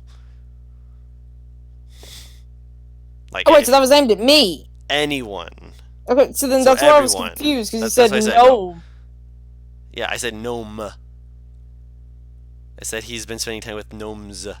Oh, I misunderstood. Okay. Yes, there we go. You thought I said no, and I said gnomes. No, I know you said gnome, but he said you're dressed in gnome clothing, so I was like... Dressed like gnomes do, where gnomes will dress themselves to express the gender identity that they're feeling that day down here. Okay. So that's what I was asking. So I'm like, what? Yeah. It's a way to allow for people to be like, whoa, you are feeling this way today, so we will call you by this pronoun. That's why I love being a gnome. They're very overly eccentric with their clothing. In the simplest way possible too, which is the best part, because it's like they will wear like greens and browns and stuff, but it will be like decked out to the nines and like fucking intricate details and gems and shit. Yeah, like they will have like browns that make it look like they're a walking sandstorm just blowing in the wind, but it's just the plainest looking, just at base level, just plainest looking browns and tans. I'm gonna find like a fashion book for Yumi.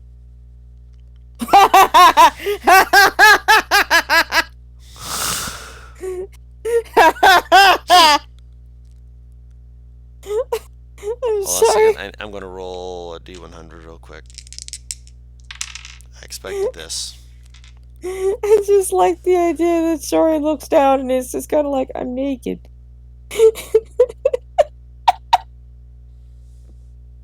Oh my goodness. Alright, that means I actually have to get out that book real quick.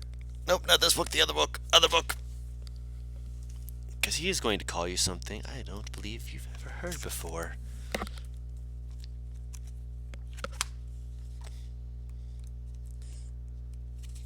And he's not going to explain what it is either. Alright.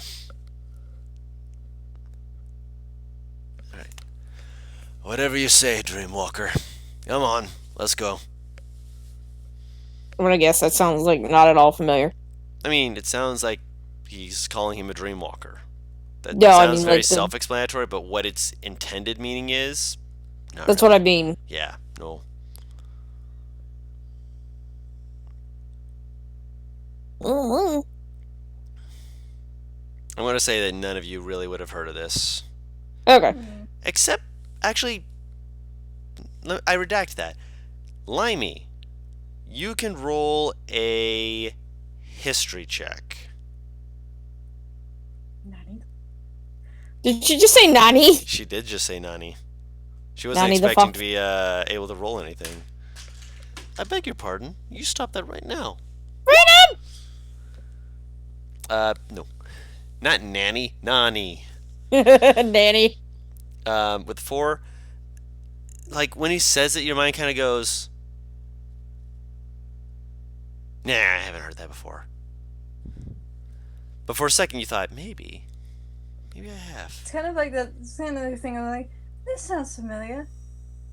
I've got no idea what the fuck it is, but it sounds familiar. Yeah, it's like hearing about something. It's like, oh, I heard about that subject before. Was I asleep during that class? Was I asleep during that class? I hope not. I like the idea that Eris took. I like the idea that Eris took classes and actually slept through them. Like, fuck all of this. This is boring as shit. Fuck that shit, I'm out.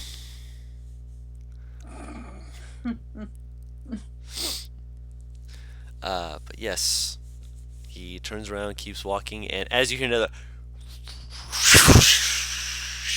and you feel the heat wash over you again, you round a corner and looking more again, going more downward, you see a fairly reasonably sized town with another sign that, as you're walking a corner, just like right there. This one has a drawing above it of a what appears to be. At first, you're looking at it just like, why would what it looks like it's a tiefling, but they have bat wings, and they're holding up an ale with a big grin, saying, "Welcome to Notkeen." I am going to immediately move over and look at the, like, mug that he's holding. Did I see that? Looking at the what? The mug that he's No, holding. Paris. Sign. Like, Oh! you are now I thought it was a entering person, sign. my No, bad. drawing. That's why I tried to make sure that it was understood. It's on the sign. I misunderstood again. I'm sorry. You're fine. You're just like, I want to see this mug. I want to see the Alcohol! ale. I want the alcohol. Give me the drunk. Give me the drink. I'm not drunk enough. No, it's essentially advertising this place as a place of, like, alcohol, relaxation, things of that nature. In I go. Yep. As you're going through the Draugr, just kind of points out a few different places. There's people moving about. It is a civilized area. Granted, there are also creatures that you've never really seen or heard of before, which your companion will explain as you go. Zar will point out to a few different things. Let me grab what the name of them are so I can make sure they're described correctly. Not you. But why? There are some Duergar who are. You're not gonna like this, Paris, by the way. Uh-oh. These are large creatures. Ah! No, it gets worse. They're Ow. Underdark dwelling tarantulas. As big as ponies for the males, and the females are being used as mounts. They're essentially beasts of burden, and they are just kind of walking around as casually as a horse would. Oh! Two different faces. I see your face as that, and see Paris' face as D8. Okay. You're fine. Yeah, She you're doesn't fine. have a heart attack in the middle of the street. There is, however, a quiet and she will immediately retreat into Zaris's back. Yep. As you do so, you just kind of hear you hear Zara just like, "Oh, one of those suits. Yeah, I get you. No worries. We're not the first one. Just don't scream and they won't rear up and start flailing around. They can't wrap you in webs or nothing, but they gotta bite something fierce." Go say hello. Wait, the moment that Sure. he says that they don't spit web, Mm-hmm. she will peek out. They don't have webs. No webs, but they gotta bite something painful. Not not poisonous. More dangerous, actually. She slowly gets out of the bag and then follows behind Eris as it's essentially like she's using her as a hiding post. Mm-hmm. You can approach. One of the people is just, as they're walking by, they kind of give you like this half-lidded like, "What are you doing?" look, but they don't stop you. She is gonna raise her hand and be like, "Hello, we're new, and I saw your mounts, and I've never seen anything like that. So they look so. Can I say hello? Is that allowed?" I don't see why not. What are you trying to say to him? I think she just wants to hello? pet it. Oh, be careful of Hello. it. Are you casting anything to speak with them, or just saying hello? Oh yeah, you have your Furbolg natural ability as well. So I mean, if you're just saying hello, you can just say hello. I'm saying hello, and she's sort of doing the can I touch motion. Okay. The female is the one that's being used as a mount. It kind of like just shifts about, like just kind of does this kind of that spider skitter just a little bit, but doesn't move away when you reach out to touch it. Oh, you're so beautiful. You're so pretty. I hope you understand how pretty you are. Just grand and oh, your furs. And this is when she sort of reaches out to touch the. Yep. Oh, that's really quite soft. That's lovely. Oh. Yumi's staring at Eris in shock. The Durgar who's writing a topic kind of like seems, you see, like as you're saying these things to the Stetter, you see the Durgar actually seems to like kind of puff their chest out just a little bit as you're petting this, like, and you're like, oh, it's quite soft. We've spent quite some time breeding them to make sure that they'd be suitable for mounts. It'd be good to have them with harder backs for their fur and such, but it's necessary for it to be soft enough for it to be able to actually cling to walls and not too bristly when climbing upon it. We don't care for them, but it makes it easier for them to traverse the walls and such when necessary. Oh yes, I'm sure that will be the case. Well, I'd love to learn a trick or two from.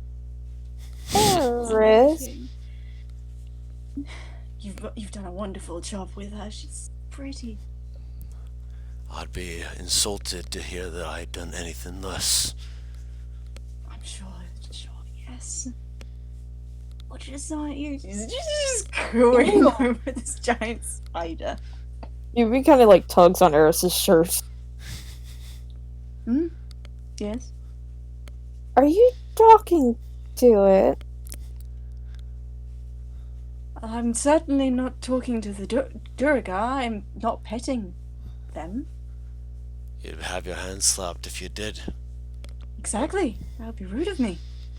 I didn't know you talked to animals. She's like saying that with a question and she looks at the spider. Spider just like all eyes on you. I mean, well, yes. Why is It's it not clicking? like I can understand anything back, but I talk to them. Everyone talks to them. I'm from the north. We don't have these. Correction. Everyone from my tribe. Can you ask if it plans to eat me, and if not, can I touch it? I'm assuming she won't eat my small friend. Is she going to try and steal my wares? I assure you that she won't try. Then she is fine. Go on then. Eris is gonna pick up Yumi and hold her up. Ah! You very carefully touch the top of its head, thorax. What the fuck do you call that on an animal? Head. Or she's not a spider. Head. Thorax Alright, is yeah, the the other head. part of it. Let's not. Yeah, you pet it. Its mandibles kind of like click idly, but it's like a very slow, like a like a click, I'm gonna bite you. It's like just like a very slow, just like a.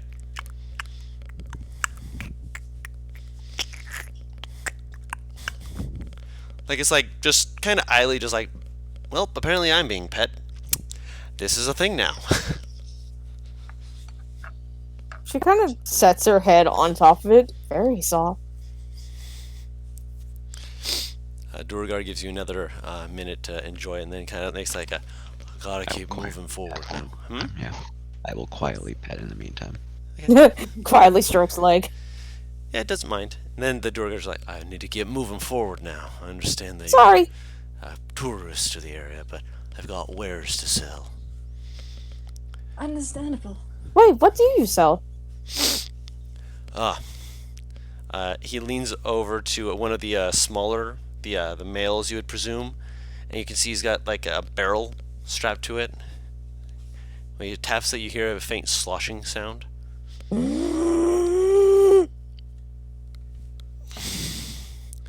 me double check what this is actually called. Ah, my leg! It's cramping up! Should be. Ooh! I've been Oh. I've been working on brewing fire lichen. Do I know what that is? Another nature check. Ah! God bless, we got a lot going. We got a lot of those here. You're asking a lot about nature.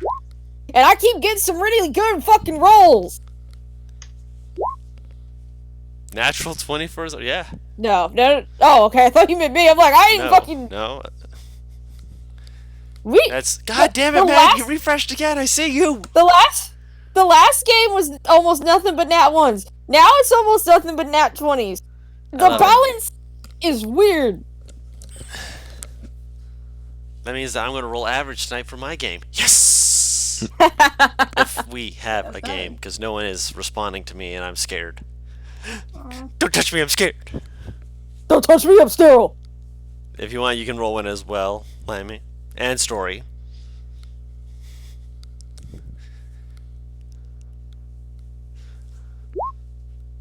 This one is one you've not actually heard of. This one is like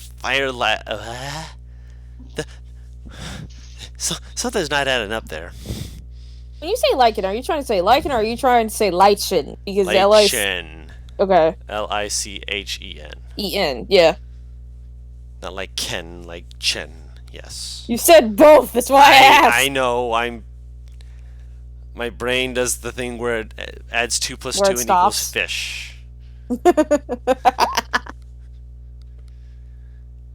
Yes, that is how it is spelled. Isn't lichen a type of moss out of character? Yeah, I think so. He's brewing fire moss. Awesome. Let's drink it. What is it? Azaria, you have actually heard of this before. It's actually something that you've experienced once. Wait! Go. I'll ask after this. It was something that you had to.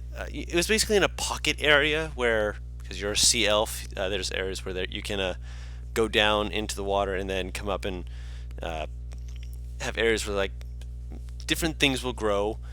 And there was an area that was near hot, humid steam vents from underwater, and those areas had produced this fire lichen, which they, after some discussion with another people, you don't know the exact details on it, they eventually started to work on brewing it like they would with hops and such for alcohol, and it makes a very spicy alcoholic beverage. Yeah. Yes. Could I have rolled brewer's tools instead, actually? You can 'Cause roll I have brewer's proficiency with intelligence, those. Yes. I pull out that soup canteen we got in the mountain area, and I say, How much to fill this? Worse. To fill that, he offered. Two of them, actually. How big did I say that one was? pretty big. Dude, Like, big enough for the whole bowl, or like at least half that bowl of soup. That was a big bowl of soup, No, Yeah. it was like most of it actually, because we couldn't end up finishing them. right? basically, I remember, like, because she got the biggest bowl, you said that what I had left filled both mine, and I think it's Zarya's. He looks between them, just like, what the fuck is that? We've been Up high in the mountain, they really like their soup. You cleaned it out first, right? Duh. Don't need my wares getting soiled by other tastes. Speaking of, I'd say how'd you like to try something? he kind of like glares at you for a second because you just kind of cut him off mid-sentence. Sorry, I didn't hear halfway. Sorry. Well, what are you offering? Oh, I brew things. He squints at you. I highly doubt you've got it aged yet to where it'll actually give me enough of a kick. Say if you're wanting to fill those bags up, I'd say 25 gold apiece. 25 or gold? 25. Yes. Alright. I just have a regular water canteen. For yours, I'd say 10 gold. I'll give him a fucking regular canteen then, because 25 is all I have. Where did all your money go? I don't honestly know.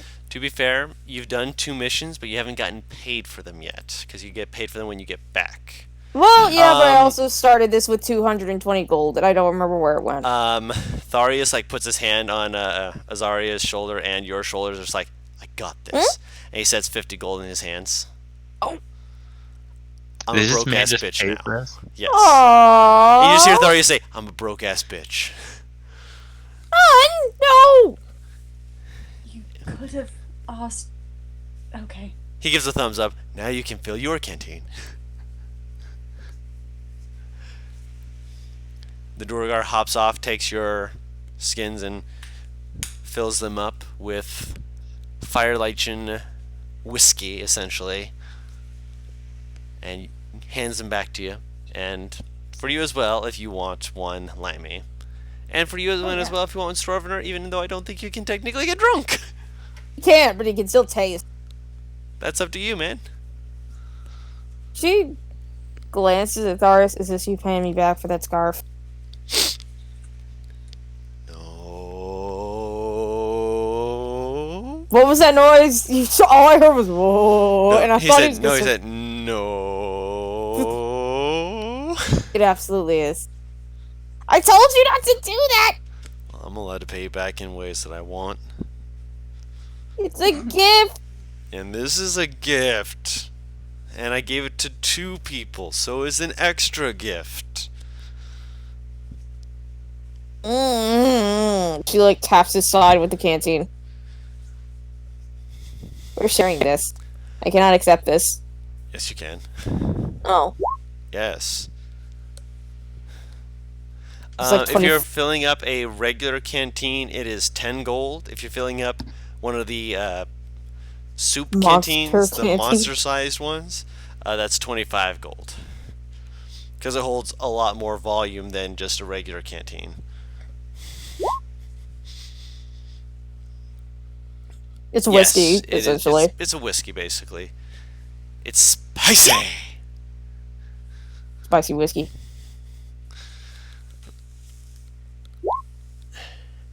Okay, yeah, 10 gold, and he fills that up as well. I'll sit on fucking Darius' shoulder and share it with him. She really will insist. She doesn't like this. She doesn't have to like this. He doesn't take any. I will fucking take a swig and kiss you so you have to drink it. No, you won't. I gotta walk. I'm literally your designated driver. Oh. Easy to challenge. I'm your designated walker. Taking a swig out of a small. You know what? Never Make a mind. con save after you to take your first swig. Oh yeah, cool. Wow.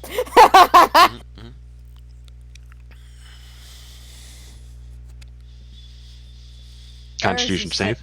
Yeah. That should not be a Hashtag +1. I'm not blessed. blessed. You're not blessed.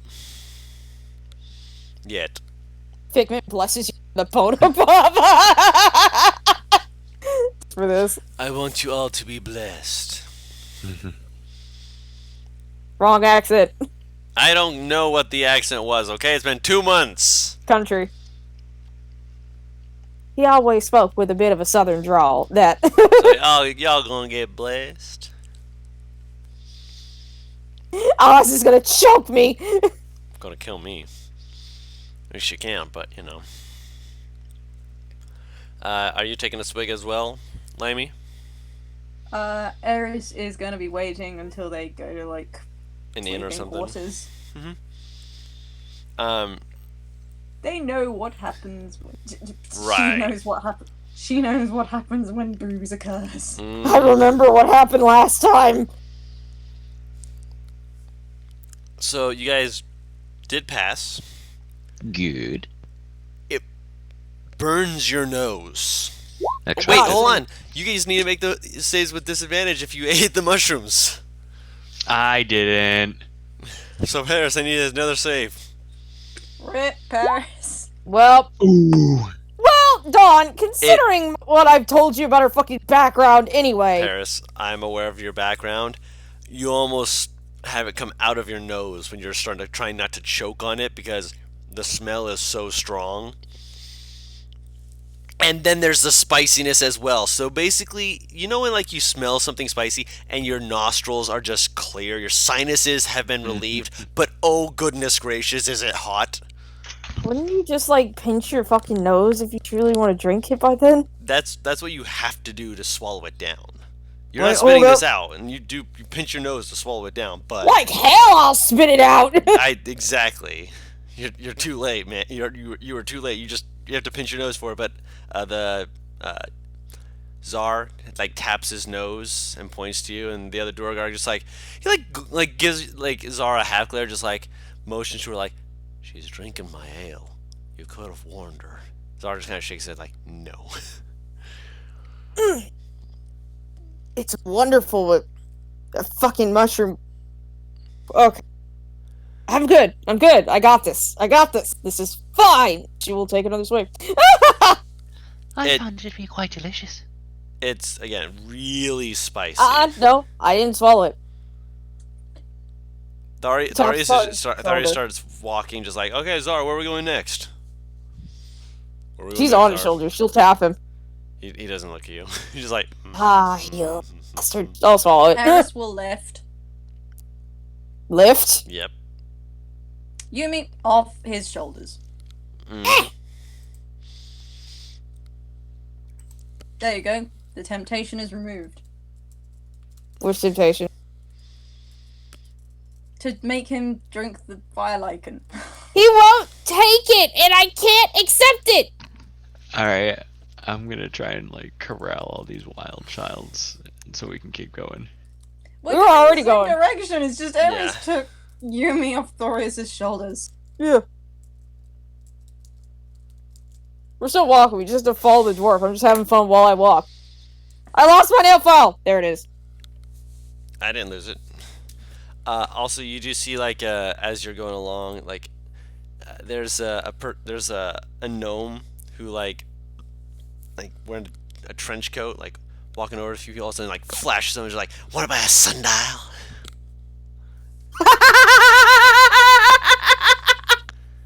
The best part is the best part is that you're underground, so everyone just immediately just like Got a hoof in his face chest. palms and just like, oh dear Did you gods. just fucking hit him? What? Just go kick him in the chest. Just like suddenly the cloak opens. Ah! Boom.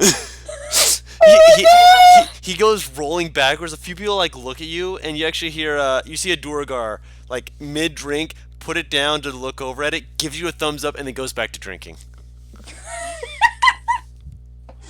Wait. Hang on. She will open up her journal, write down something, and then hold up her journal, and it says 8.5. You see the guy just laid out on his face, just like, I should have opened with the other things. Oh. He just rolls over and just kind of rolls out of your way, just like, I don't want to do this anymore. So you guys were able to pass by without incident. Yeah, I had fun with that encounter too. that was a swift way to end it. Well done. Oh my god. Thanks hurt so much. Oh That my moment was just God. like, all right, I'm gonna roll to see if I can, whoosh. Without incident, he says. I mean, you almost got held up by a deep gnome selling you sundials in the Underdark. Oh, that was a deep gnome? Oh, my brother. I'm so sorry. You deserve it. Yeah, so when you say you kicked his chest, you're basically kicking downward to kick his Punching chest. him! Yeah. Oh my God! That's part of why the Durgar were just like, yay, before drinking to that. Should have wrote goal on my fucking journal. Zar actually, you see Zar just like shake their head, just like, sure, okay. And eventually you You get, kicked me that far? Sorry, I just had to make the joke. you're fine. Eventually, in the area ahead of you, you see that there is a little, well, not little. It's one story made out of some kind of wood. Wait, why does Story have a copy here?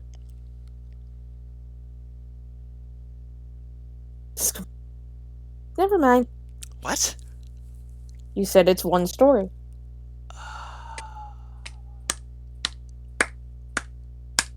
Moving on, because apparently that was a bad joke. I need to drop rocks on you. Where do I have rock? Where's my rock rolling No, dice? wait, I'm on Eris! Kill me, not her! It's fine. I'm sure that she's got something for that. I'm joking, obviously. Just have a spider attack me off her, it's fine. So, moving forward, you see it is a one-story building with a sign out front that says "The Deep Pocket." Inside it is an inn, various different people moving about, and at one table you see a very subdued, dressed nice enough drow man. Seems to be like kind of like he's got that pop collar, kind of like I could be edgy if I wanted to. Don't at me, kind of Could be feel edgy to him. if. Yeah. Oh, hello. Uh-oh. I detect limey thought. Long, almost like a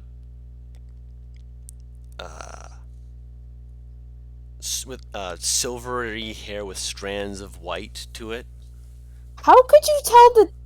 You know what, never mind. The silver part of it is almost like a kind of almost more metallic in a way, so the white strands actually stand out more.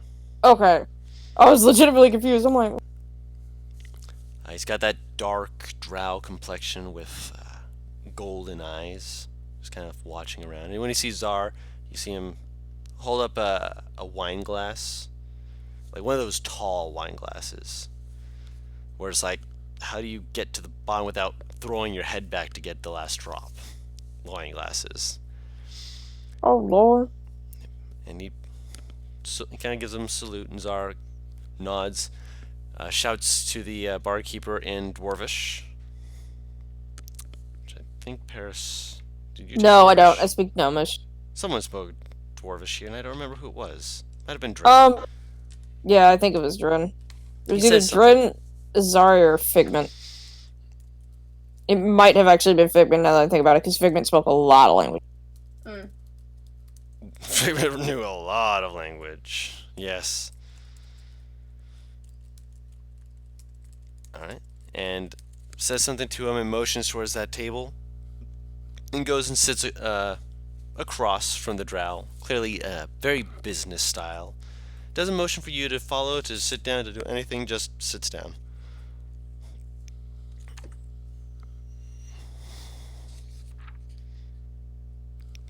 Do you follow? Yeah. Just Yeah. standing behind them. So you're just gonna stay standing? I'll put Yumi down in a seat. Alright.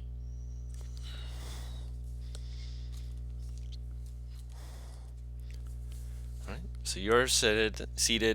Anyone else? Standing, I'll sitting. take a seat. You're taking a seat. Gotcha.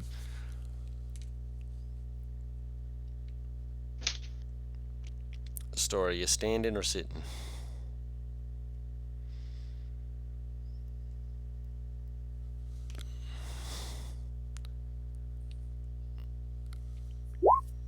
Standing. Okay, need to roll something real quick. Bless you. No, that was a hiccup. Can tell. Alright. The drow takes a very slow sip of their wine, but as two of you sit down, two of you stay standing, they seem to slow down just a little bit, kind of like looking between you all for a moment.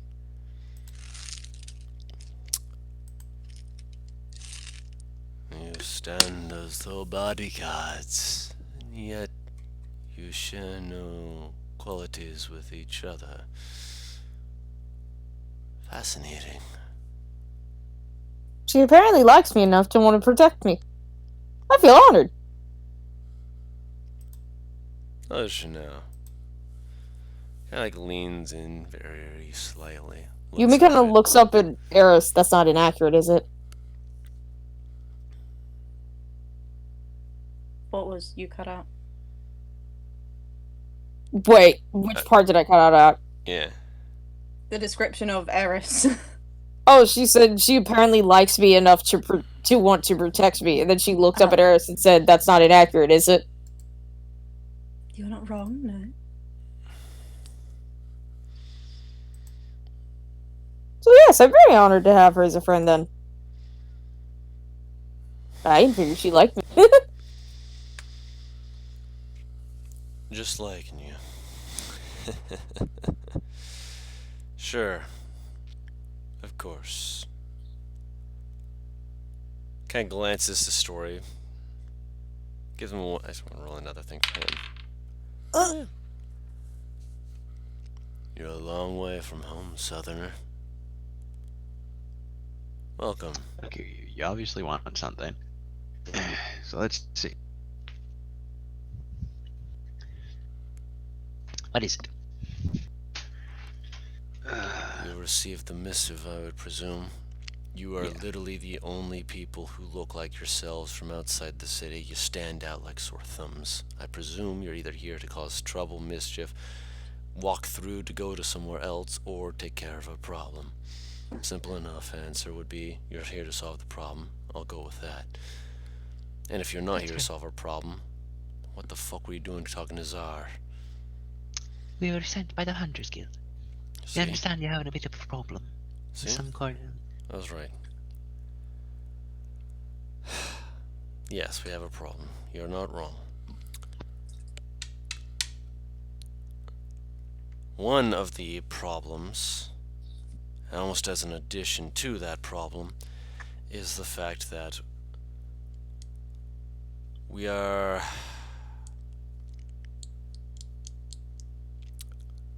unable to know what exactly it is that's actually doing them any incident. No one speaks of what it is, and those who likely knew what it was aren't exactly amongst us anymore. If you catch my drift. Yeah, I do. That's not right. Everyone Not exactly, dies. no. Not everyone. Some people pass through and they don't see a damn thing. But we haven't had anyone actually hunt the things down to find out why. Well, seems like we need to serve as bait to draw them out again. Then I think it's like a Has half there shrug. been any pattern with the people who have been attacked? Mostly either mercantile folk or people who are more well off, richer, I suppose. People of learning and stature.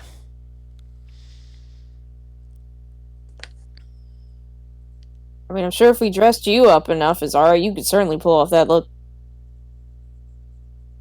Just being Helvish might have the look already.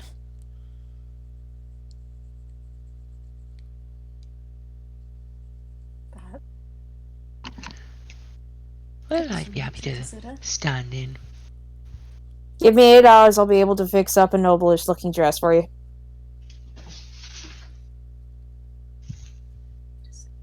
Cheaper than buying it. I could potentially assist. Oh? She stops looking like a furbolg and changes her appearance to that of the half elf that you guys saw. She first. Ah, when that's you all first saw right! her. That might actually catch its attention, if it is. I forgot you could do that. I'm so sorry. It's been a while since you've done it. What I think That's it a is. cheaper option. Yeah. She's also like kind of copied the Drow's outfit, but added more like silver details. It's just like she's basically trying to copy the fanciest outfit she's ever seen, which means it's the Drow's. He kind of like he's definitely checking you out in that outfit. Well, now that we have Wait, something of a enough. plan, define checking out. He's inspecting it with his Okay. eyes without leaning forward. He's leaning back, just like. It's like, don't make me protect my bean. I suppose. Mommy, you and Cole will fight.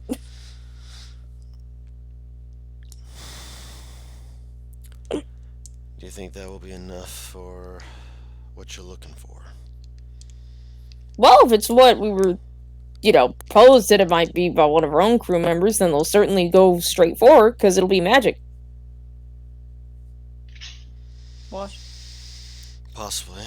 Oh, yeah, I I've forgot got to a tell you. If it's a few Chol, ideas. they sense magic and go towards it. You think it's Chol? Well, someone thinks it might be. we're open to all possibilities at this point. She points to Azaria and nods. I will keep you safe, you know I will. She holds on to Eris's hand. I was under a different impression myself, but Chol do have a certain ring to them. Might be. There's only one way to find out, to be sure. If you wouldn't mind pointing us in the right direction. South of here. I'd say about 5 to 10 miles out. It's a stretch. Oh, can we please rest for... Not sorry, to stop you, but just know that every person that is harmed while you're here Oh, will send back to your group to let them know, so that any restitution needs to be made will be sent to the appropriate parties. So, yeah, never you mind. can Let's take a get this rest. done quickly. Essentially, he's saying yes, you can rest. Just know that if anything bad happens, they're going to just make sure the hunting guild's aware. But that does not mean that you have to go. He's not forcing you. You're not, he's not being pressured. He's not trying to make you like, you must do this. It's just like, yeah, I got to do it because it's part of the job. I mean, out of character, I'm ready to go right now. That's why she said, never mind, let's go. All right, let's go. All right. Also, I did walk on the way here. I went into his backpack for a bit, came out, started talking to the dwarf about maybe like 10 minutes into the walk to the city. Mm-hmm. I will say, if we are going to do this now, we should probably at least do this quickly. I can only keep this appearance for an hour. Probably. Let's go. Or at least until I take a short. Should we do a short rest so you get it back? Because if it's 5 to 10 miles, that will probably drop before we get there. A short rest, then. I don't want to. Have a drink. Take a load off. Whatever you feel is necessary. It's true. I did pick up this fire lichen. She'll hold the little fancy. Oh my god. Pinch your nose! You ate the mushroom, right? Yep. It's getting close to the tail end of it, but I'm still going to say roll a con save with disadvantage just for giggles. I mean, just gonna drop this guy's self form, sort of sit down. Is the drow's wine glass empty? It's still got a little bit in there. He's been sipping at it. You're gonna fucking take his wine glass. It's like a power No, I was move. gonna offer it. Okay. He shakes his hand, just like, it's too strong for my taste. Duragar are too good at their craft. And you hear Zar just give like a little sort of hair, and takes a big swig.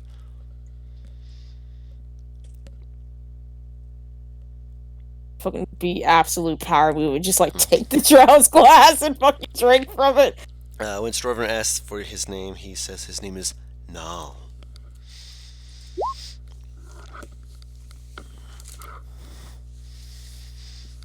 What's that name?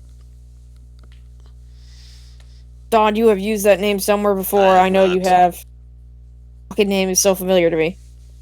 Maybe someone else has used it, but I have not, so far as I'm aware. You have to hold it in, and it's just a case of trying to get that down. But eventually you do. But it's, oh boy, it just sits in your mouth for a little bit, and you she needs some milk. No.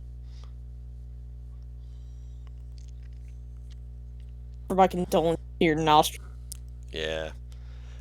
When you ask that, Null just kind of leans back a little bit more and takes a lot longer drink from the wine glass before kind of like holding it out and swishing it, just like looking at you through it.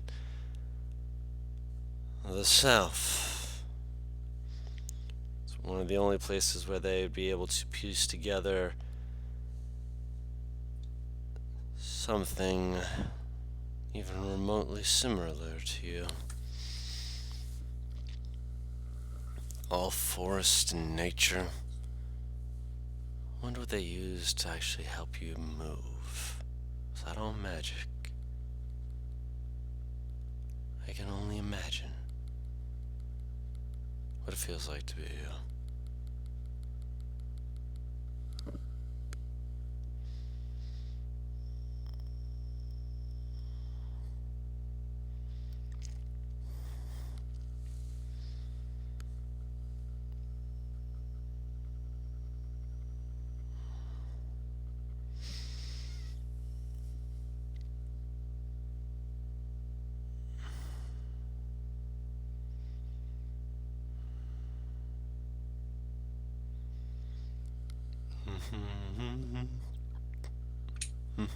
Mm.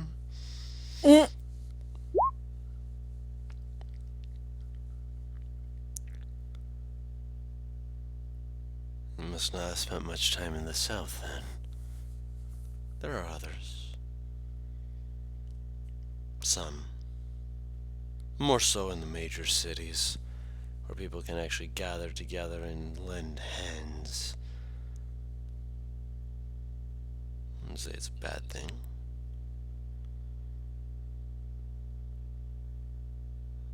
But then again, I imagine you'd also be aware of just how potentially dangerous that could be as well.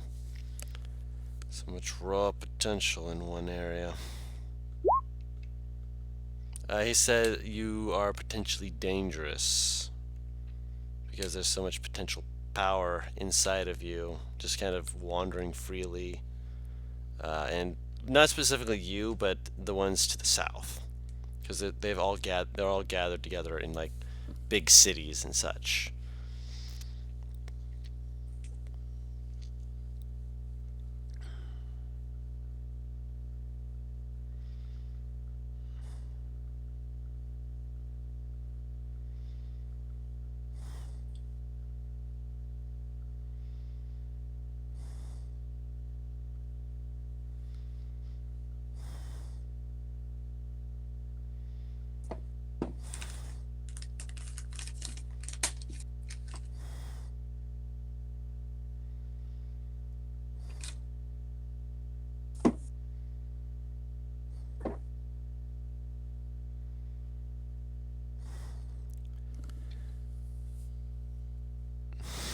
Storvener is typing with his big meaty claws. Don't say claws. No. I imagine, yes, from my. I like tilts his head at that, looks you over. Like he seems like look you over again, just like a what the fuck. What the fuck are you talking about? Fair enough. I suppose I'll leave you to that then.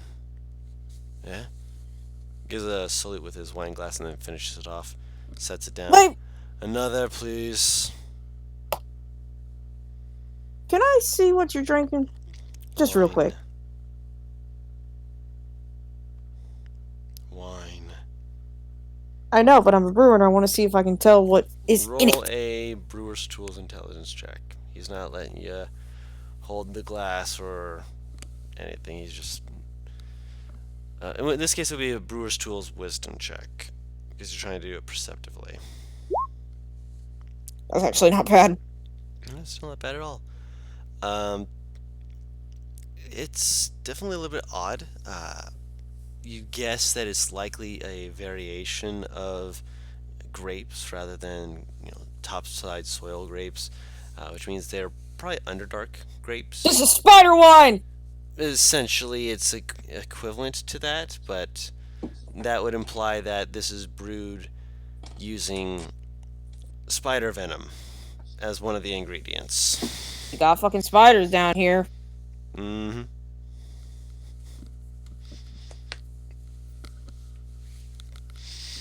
Also, Yes. Which, to be fair, that would also depend on what type of spider is actually a really big point to mention now that you've met the Steaders. Because... What? Boiter. Yes, Boiter. Because normal spiders have poison in their fangs. Steeders have acid. So if it was a Steeder that was helping make this brew, that could make it a bit more of a dangerous brew. To be fair, so is spider. Making it. Listen, I'm like, spider venom could be just as fucking dangerous.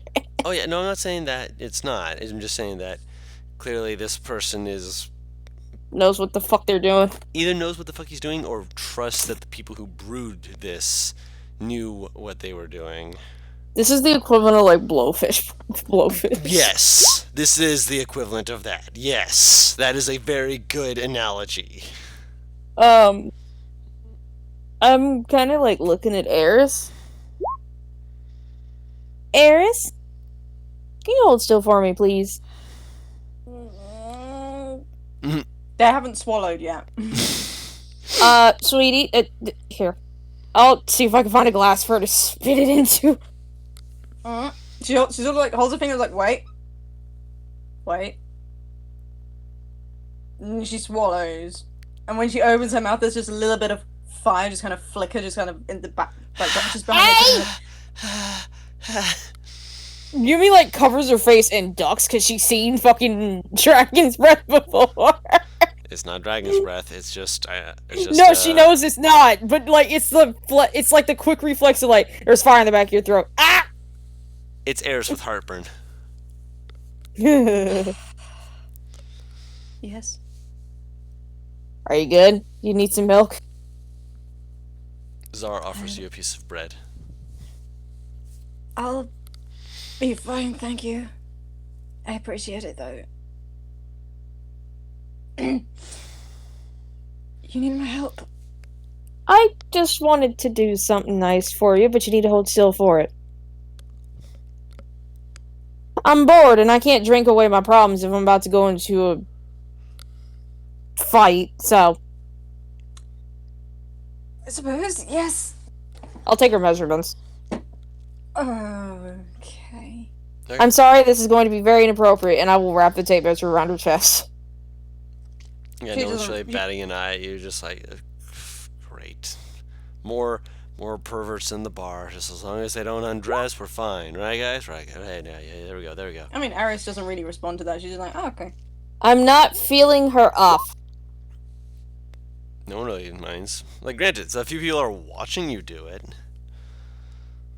I mean, you're touching my body, so... Yeah. But you're not helping. She, like, looks at Eris like... She actually looks mildly embarrassed. For once. Oh, this is a... normal thing. She's doing air quotes with it. This is a normal Because you're not used to it doesn't mean that it is not normal. I'm pretty sure we've had this conversation about the faces. I swear. She, like, takes... she tries to avoid her cheeks, but you know how, like, you put your hand along someone's jawline? So, like, your fingers are under their ears, essentially? She will take her like that and, like, kind of bonk her forehead against hers. Stop making it worse! You silly little... fire-breathing person. You're welcome. She'll take her seat. And I'm going to actually start sewing something for her. It's going to take fucking forever. Mm-hmm. Is What this are you another looking at? gift? I will send you a picture, actually, Dawn.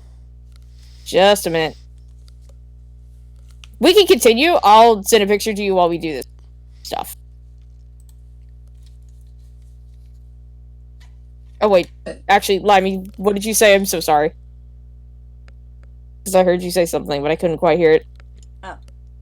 She's asking, is this another gift? Might be. Oh dear, now I owe you two.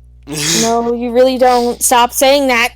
And yet No. you say that you owe me back and stuff. Yeah. You stay out of this. We're gonna go circles for the rest of our lives over this. Good. No!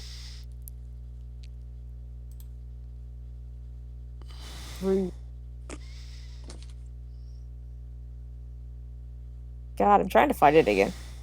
Again, we can just, like, go on while I look through this shit, because I'm gonna be doing this for a second. Because I need to re-fucking find it. Mm-hmm. And Minaris tried that fire lighting, and she's had a sip. She's gone, okay, this is what it's like. I'll save the rest for when I'm not high on mushrooms. I'll save the rest for when I less feel like I'm dying.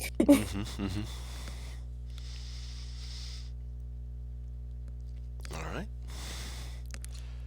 Since you two are busy, the other two members of the party, roll a perception check. Okay.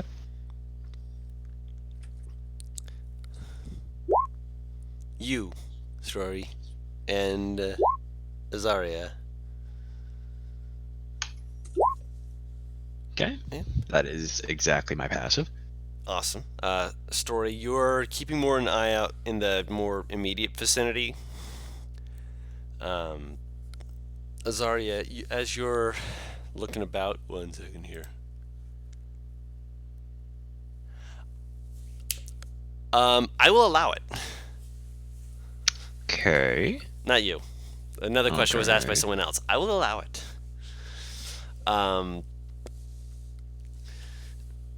As you're watching about, you notice that there's a another type of people here at one of the tables. Your mind says dwarvish, but immediately then goes, no, that's not right. Roll a history or a nature check. Go. All right.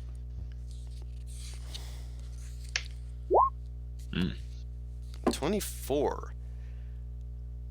It's like a small dwarf is the first thing that catches your mind.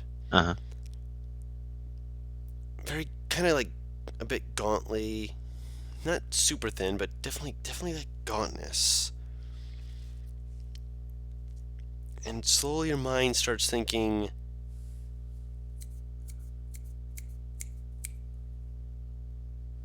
Darrow?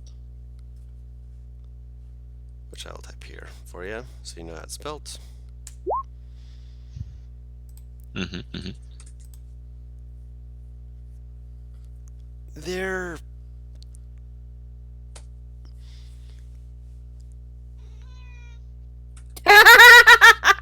was that a cat?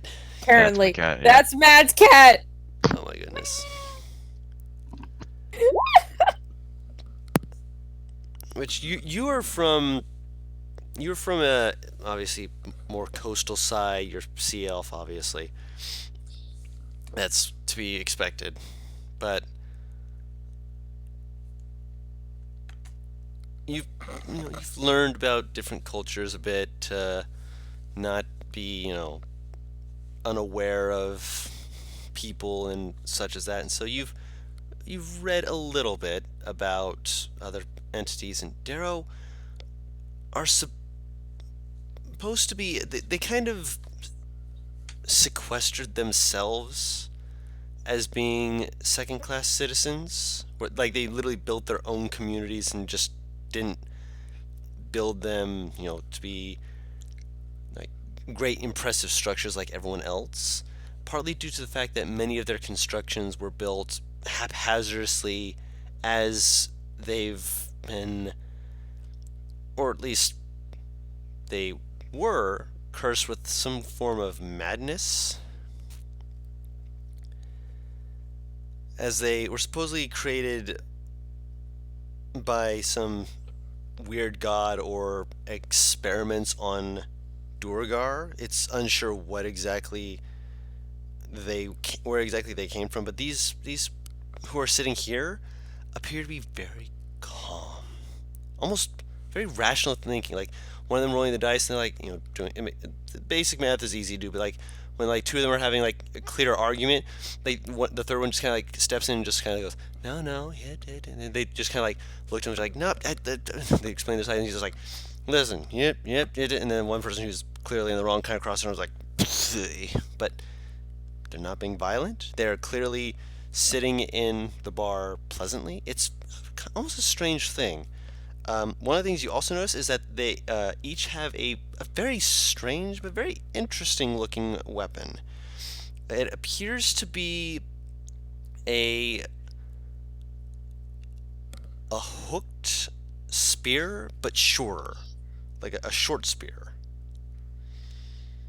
You've not seen anything like this before, and it's interesting. Partly because of the fact that one of them has a pair of them.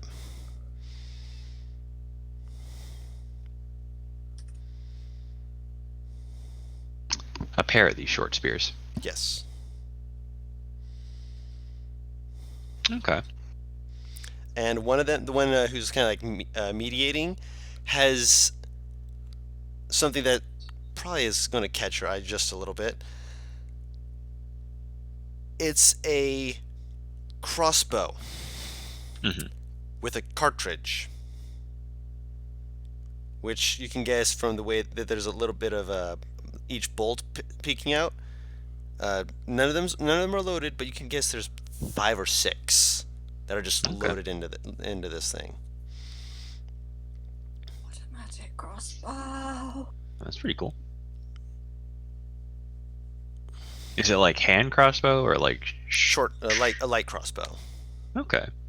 So it is technically something you could use, but you've not seen anything like this before, and it's just like, huh. That's interesting. Are they like walking by? Are they like They're next at to a table. All right, and I'll walk over there real quick, seeing as I've got a minute. Okay. You approach the table, like a few people, they kind of like scoot out of your way, kind of giving you like half eye, just like, it's an elf. Kind of looks just like it's expected. You're in a foreign land. You're from the east, and they're clearly not. But as you approach these Darrow, they kind of like they're in the middle of like kind of tossing some dice and such. Then as like you approach, like one of them like looks at you, slowly reaches forward and like grabs the dice and just like puts it under a cup and just like squints at you. You ain't taking my earnings, doll. Taking his what? Earnings. Onions? Earnings. You ain't taking my earnings, doll. On the contrary, I'm thinking about giving you some. I happen to notice that crossbow you got there. I'm interested in hearing more about it. You see the one who was like the mediator, like who's been kind of sitting back, just like look around like from side to side and then point to himself, just like me. And then looks at his crossbow, like, oh. Looks back at you, looks back at it, looks back at you. Really? Huh. Aye. Kind of, he gives you like a once over. I only got the one. It's mine. See, he flips it over, and you can see that he's carved something into it in a dwarvish. You can't make out what it is. It's like not blocky dwarvish, which is a strange thing about it. It's like more. What's the okay? This is going to sound weird, but just it's like thin fat font, Mm-hmm. like where it goes I from know what you thin to mean. fat, Uh-huh. which normally dwarvish is very stout, Mhm. very blocky, runic. This is thin fat writing of dwarvish. It's weird as shit to look at, but apparently it is dwarvish as far as you can tell. It's just you don't read dwarvish. Right. But he pats it proudly and just like, I know a place where you can buy one though, if you're looking for one. I'd be very interested, yes. He kind of looks to the other two, just like, oh shit, they're actually interested. Yeah. It's in the more west southwestern part of this place. But if you need a guide, I mean, it just takes just a little bit of kind of like rubs his fingers together slowly. Say, gold piece. Did he say a gold piece? Yes. I'm I back. will flick him a single gold piece. What? He catches it immediately. Oh. Some dude has some kind of weird multiple shooting light crossbow that I walked over and asked about, and Oh, so he has a gun. if I wanted to find out where I could get one, he would lead me there, but he wants a gold piece in return. Do I see this occurring, or is this just... You do not, because you're taking measurements. I was asking because I could look at that and tinker till I'd probably figure out some shit. Possibly. Just so you know, they do charge a fair price for it. It's worth Well, of course they about- do. It's quality work. Of course. It's worth a good 60 gold. If you're up to the challenge, though, follow me. Hops off, Wow. grabs the thing, just kind of like keeps it on his shoulder.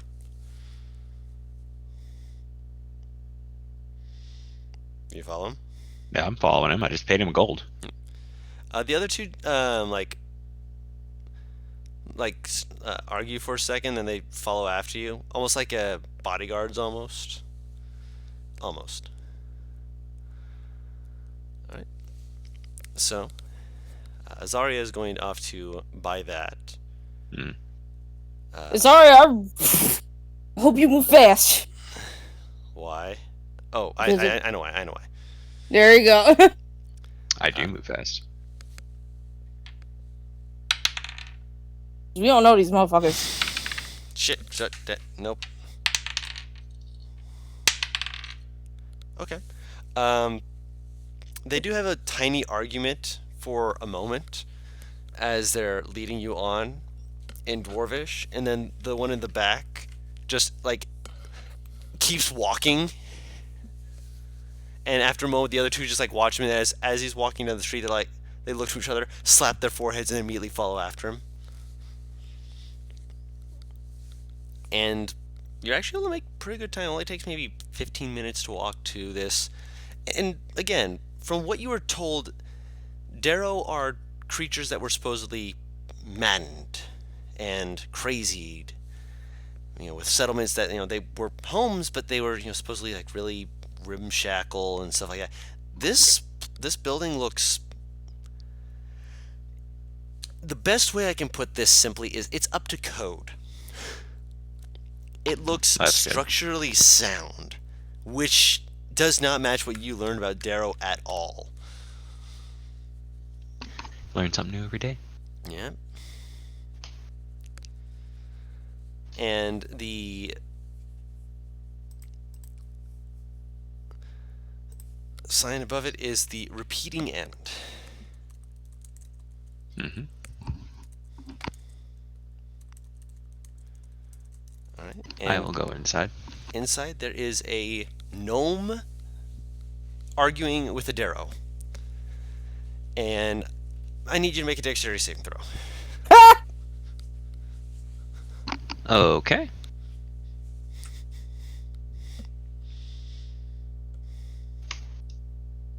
The meat done. So I'm at his ass. Okay. So as you walk in, you're hearing them arguing in what sounds like it's probably dwarvish. It's got that hard, kind of rocky kind of sound, and all of a sudden you see the Darrow like slam his fist against the table, and you see something on the table just kind of bounces like a couple centimeters off it, slam down. You hear as you quickly lean back, and you see a bolt right in front of your face. You just kind of like slowly look over at them, and you see the Darrow is still trying to argue, and the gnome just kind of like slowly looks over at you, slowly looks back, and slowly raises a finger pointing at the door, and the Darrow just kind of stops, turns to look at you like real fast, like what? Turns to look back. If that's how you treat your potential clientele, maybe I'll have to take my business elsewhere. Slowly leans on the counter, looks over at you with just a big old smile. Sorry about that. We've been having some difficulties with discussions on how to make this better. Hi, welcome to my shop. Your shop? This is our shop. We run this together. He kind of like whacks the gnome in the face, and the gnome just punches him right in the jaw. The Darrow just falls down. Just I'm getting like Ziggs and Heimerdinger feels from this. kind of, yeah. I don't know who those are, but I love these two. Welcome to our shop. How can we help? As you see the Darrow pop back up, and he's holding one of those spears in his hands. Ha, yes. Leans on a second one that he used clearly to trip the guy. Yes, how can we help you? Matt, if you don't introduce me to these guys later on, I'll be so pissed at you. We'll see. I understand you make a rather interesting crossbow. Hey, interesting crossbow. We're working on several, but you're gonna have to be more specific. You see the gnome pick themselves up. I think he's talking about the repeating one. You know, the one that we're known for. Nah, we got other ones. No, No, we don't. I love them. Yes, we do. No, we don't. Yes, we do. No, we don't. Yes, we do. That was a prototype. Yeah, exactly. So we do have more than one. This is Not Dawn for and selling. I. This is So just Dawn and I nice as to have, like, a DMs. passive perception. Right. You have a passive perception. Looking on like just the walls, you do see more of these light crossbows, where clearly they are aware that you don't just keep the ammunition inside of the weapon. The weapon is the ammunition is behind the counter. But you can see that there is a special slot for these specific bolts. It is a light crossbow, and its design is not something you're familiar with at all. It's fascinating, really, just looking at it. No heavy crossbows that you can see. You also do see that the item that they have on the table does look to be similar to it, but it has a double string to it rather than one string. And the Darrow just kind of turns back to you again. So, how can we be helping you? What are you looking for? How can we make your enemy's demises as quick and painful as possible, or painless?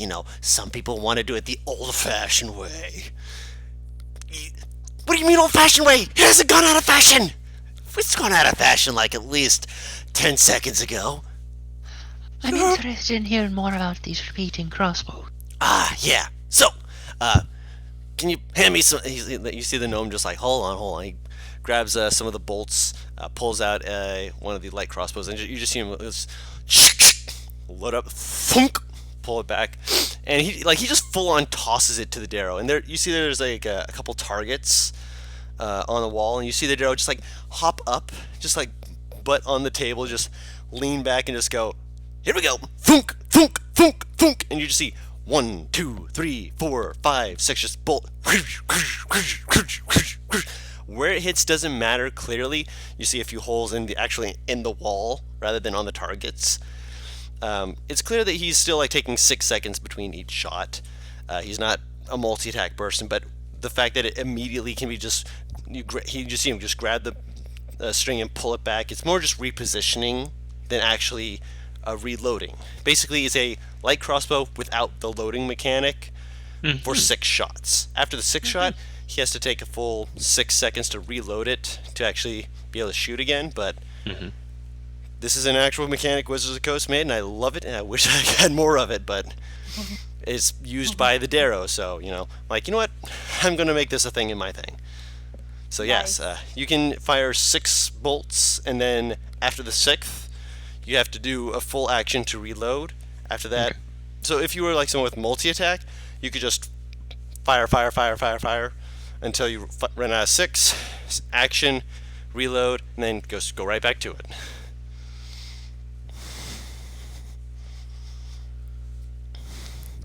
And then after he finishes, like, he only fires the 6 shots, and then he's like, but if you're looking for a good time, he reaches over, he grabs the double-stringed one. And you see the gnome just like, I told you, it's still in prototyping. Yeah, whatever. He grabs it and just loads it up. I'm going to see if he rolls what he wants.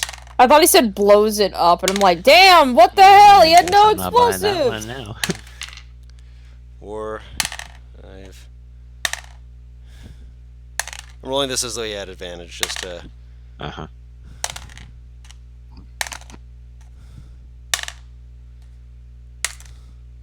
he does not get the results that he wanted. He fires all of them, and it works exactly the same way, but as soon as he finishes, he just kind of stares at it, just like, I think I need to recalibrate this. Hold on a second. He reaches over, you see him like pull out some tweezers and just like pluck at the ends a little bit and just tighten some stuff, and the gnome's just like, don't take it too far off that end. He basically does the exact same thing to the other end to quickly counterbalance it. Just roll real quick. It really is. It's in Heimerdinger. Basically. I love it. Alright. So he takes out another clip, loads it up, and fires again. On the last one, last 2 bolts actually, you see him shoot, and you watch as one string goes across and fires 1 bolt, and rather than immediately launching the second string, the next bolt comes up, but there's still a second string for it to be able to fire, and he's able to just quickly tap it again and immediately fires the second bolt. It auto reloads. For that one, if you roll a natural 20, you can make an additional attack action as part of the same attack action that you just made. So On a natural 20 or 19, you said? Okay. Natural 20, not 19, natural 20. So if you roll a 20 using this, it's basically like the hand crossbow that Not has, but a light crossbow. Okay. And it makes sense for the light crossbow because of the fact that it's basically a double-stringed... it's meant to only fire 1 string at a time, but it's obviously not perfect. So every time that you pull the trigger, it's basically just firing it with both strings rather than 1. But on a natural 20, it does its intended function, fires using only 1 string, and then uses the second string for you to immediately be able to shoot again.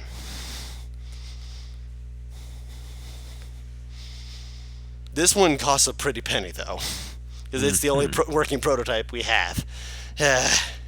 He leans in, just, I'd be willing to part for it, though, for 180 gold. You see the gnome just like, I'd say 200 myself, but 180 is not exactly a bad offer. Give us 200, though, I might actually throw you in a couple extra bolts. You know, just in case.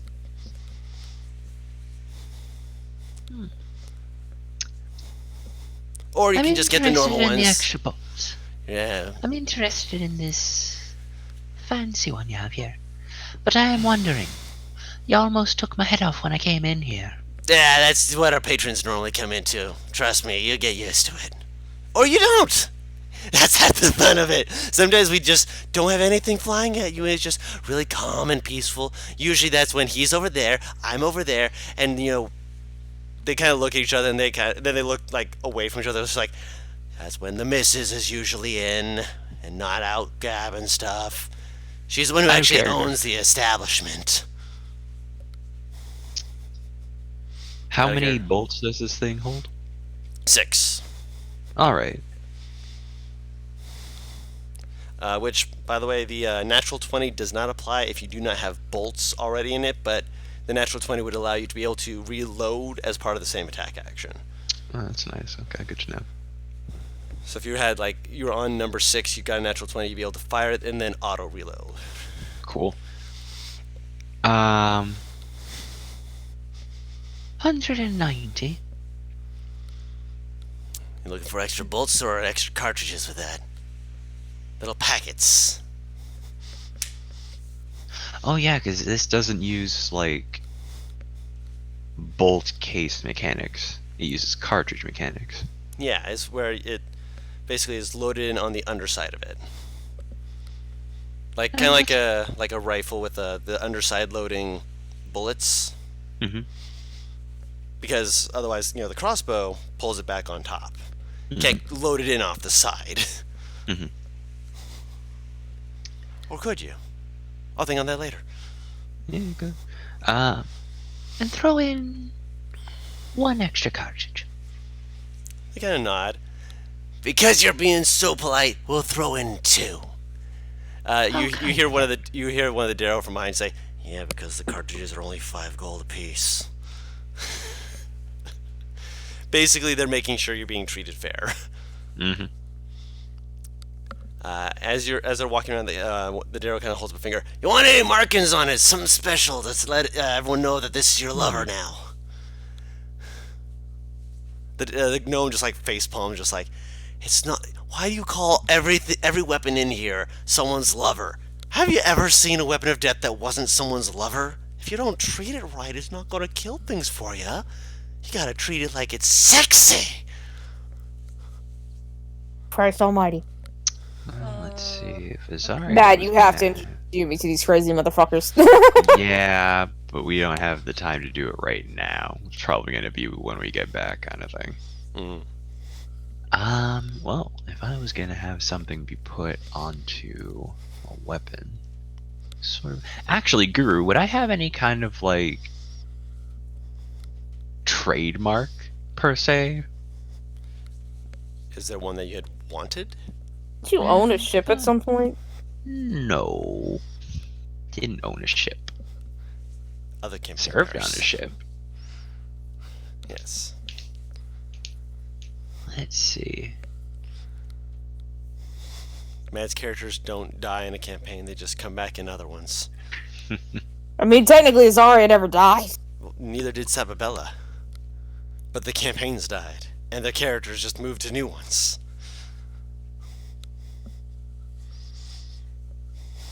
I'm telling you, man, Sabella's gonna end up being Junie's best friend.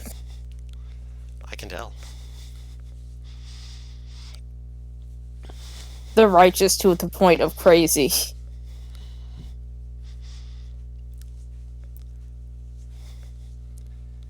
Was there something that you wanted on there? Just something quick. There is something quick, yes. It's gonna be a little on the. Okay. I would like to have an eye carved on there.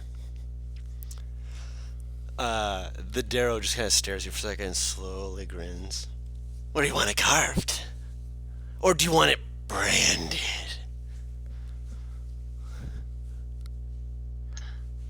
Does it make a difference which lasts longer? No, it's just that carving it, you can, get it to look really smooth and stuff. Branding it just gives that dark, charred look to it. Some people have preference, I'd like it carved in. Give me a second here. Steps to the back to his workshop. Decent roll. He's able to get it done within just a couple minutes. It's just he clearly knows what he's doing, and it's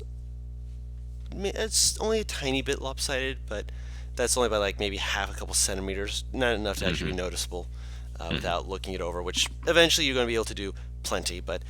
The iris of it is actually smoothed over as well, so there's not like an edge to it. It's an eye on the side of it. And he sets it down, kind of gives a gentle little brush, and he leans again down and go kill some bitches. Slides it over, slaps down 3 cartridges and slides them over to you. May all your bloodshed be as gory as you want it, Or is clean? Fuck clean. Make it gory. Clean's fine as it is. That's old-fashioned. Since when? They just start arguing again. Guru, real quick. Yes. So I have 18 bolts, and it's a So you can 6 reload cartridge them. system. But I would also like to buy some extra bolts. Oh yeah. So I can reload the cartridges at will.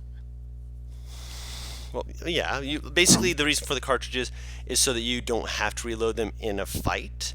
Right, but later. Like, I want to make sure I have somewhere to store the bolts that I'm going to Oh, you want a reload bolt them with. case. Correct.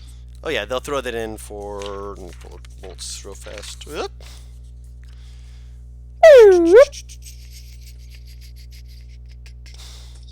I'm sorry when you yelped. That was the noise that I just thought of.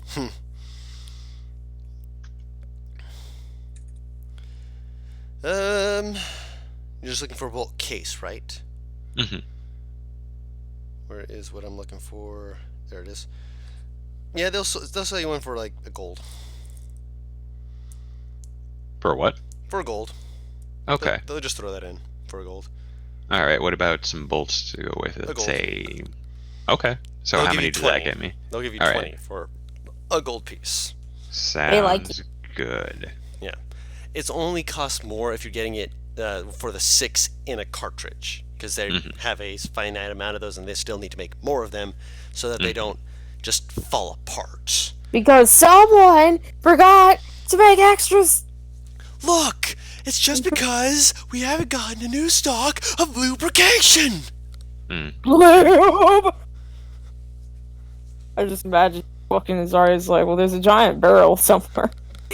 Someone's selling a big ass 55-gallon barrel of lube. Someone's gonna need it. Eventually.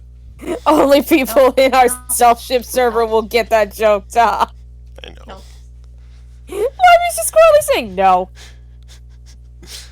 Yes. But yes, you now have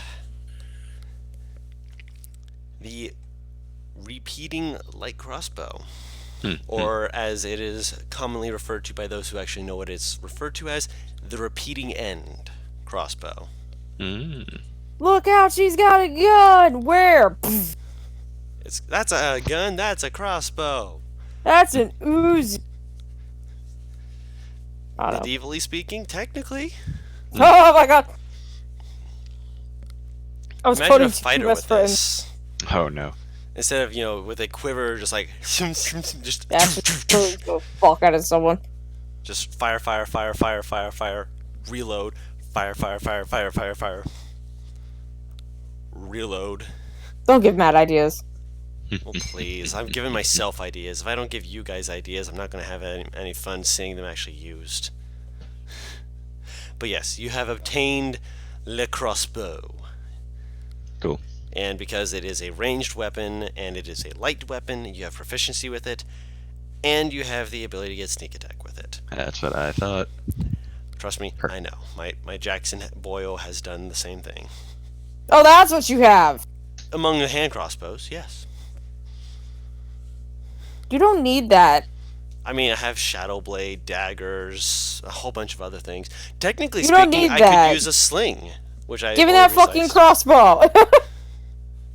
I think you're proficient with it, but you're proficient with simple weapons, so you could use it. It's just not a monk weapon. No, I'm in fucking Zera's campaign. Give me that fucking crossbow. I mean, if you ask nicely, sure, but it's a light crossbow, not a heavy crossbow. And I have sharpshooter. Cool. A heavy crossbow does more damage, Paris. Yes, but this means that I hit more. This one might, yes, because you'd have extra attack with it if you rolled a natural 20. Anyway.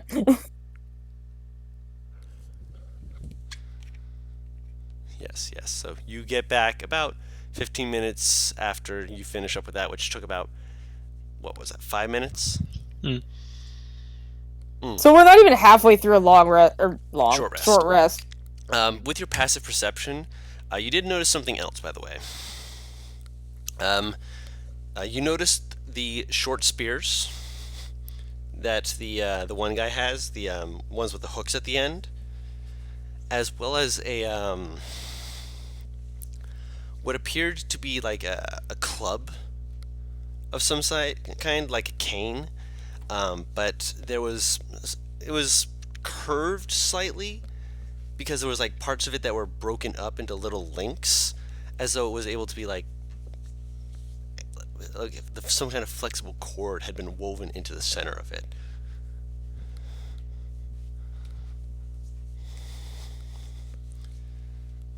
I'm seeing this? You saw this, yes, with your passive perception. If you want to ask about it before you leave, you can. Yeah, sure. I'll inquire. As they're arguing, they kind of look at you. What? Oh, that's one of our trick weapons. That one right there points to the short spear. If you're trying to hit someone with it, when you hit them, you can instead drop it down to the leg and try and trip them. But you gotta be, flex his near non-existent muscles. You gotta be strong to be able to flip them over. It's funny to watch them fall on their ass. Good times.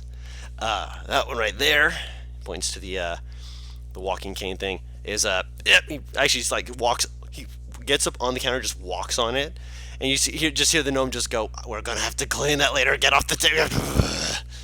As he walks over, he grabs it, kind of turns it, like you see him like rolling his arm and shoulder before he slams it down onto the thing, and you see it form into a fully functioning cane again. And it's like, okay, but you saw that there was cord, and you saw it like wiggling as he like moved his arm to get it to have the bottom piece where he wanted it.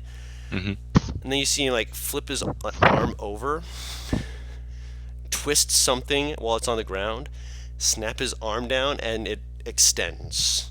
And you just see the fiber cord of it just like tilting each piece from being horizontal to like diagonal, making it to a more akin to a whip. On. And he holds it up just like, this is a trick, but it's a special kind of trick, because you see a lot of people they're used to. He flips it around and just slams it down. Are used to a club, kind of like leans on it, just like hee, it's a club. Most people though, when they think about it as a club, they're able to think about this. He snaps it again and makes it into a whip, as being more like a club that has reach, rather than as what it's supposed to be, which is just a full-on, crack the air whip. So this is specially made for people to be able to use, even if they're not usually proficient with it.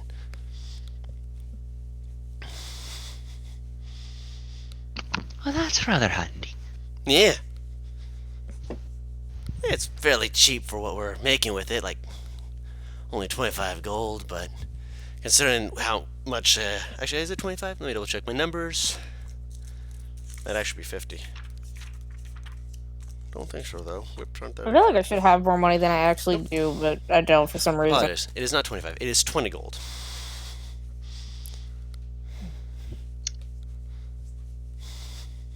I have a friend of mine who'd be very interested in coming to this shop. I'll bring them here. We'd love to meet them. Yes, We'll please. stop back in on our way back here. Please and thank you. Remember, repeating end. With the sign with the big crossbow painted on the front. Just hopefully there's not any, other things on there. Some of the kids, well, let's just say they knew how to run. It's hard to run with an arrow in your ass, though. Good times. Terrible kids. She doesn't even bat an eye. She just waves and goes back to the group. Azari used to be one of them terrible kids. She knows exactly what they did. Yeah, I You didn't deserve get it. caught though, Paris. That's the yeah, difference. that's the difference. That doesn't mean the crime didn't happen, you yellow-bellied bitch. You right. You right. But yes, there are. This is a weapon maker shop of tricky sort of weapons, of various different makes and models. But with that, you guys, once you get back, it's been over half an hour. Everyone else was resting, relaxing. Mm-hmm. We'll say you got your short rest in, but I'd say that's also be a good place of time to end the session, Mhm. just so that we can make sure we don't get too far ahead of everyone else. Plus, it's been 3 hours. Mm, Amazing how time flies, hasn't it? quite so. Good shit. Good shit.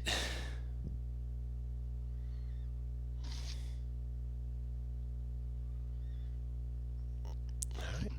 For everyone watching, thank you all so much for watching with us. Thank you guys again for putting up with my 2 months hiatus, which was not supposed to happen. I am so sorry. And I can't feel it, but this is basically me just kind of patting you on the head through the phone. Thank you. We all deal with shit. And we're just glad that you're okay. Right. Yeah, this is true. And yeah, until next time. Hopefully we'll be doing this more often. But next week we do have the start of something new. Yes, cool stuff coming on. And yeah, until next time, we'll see you all later. Bye bye. Mm. Woo.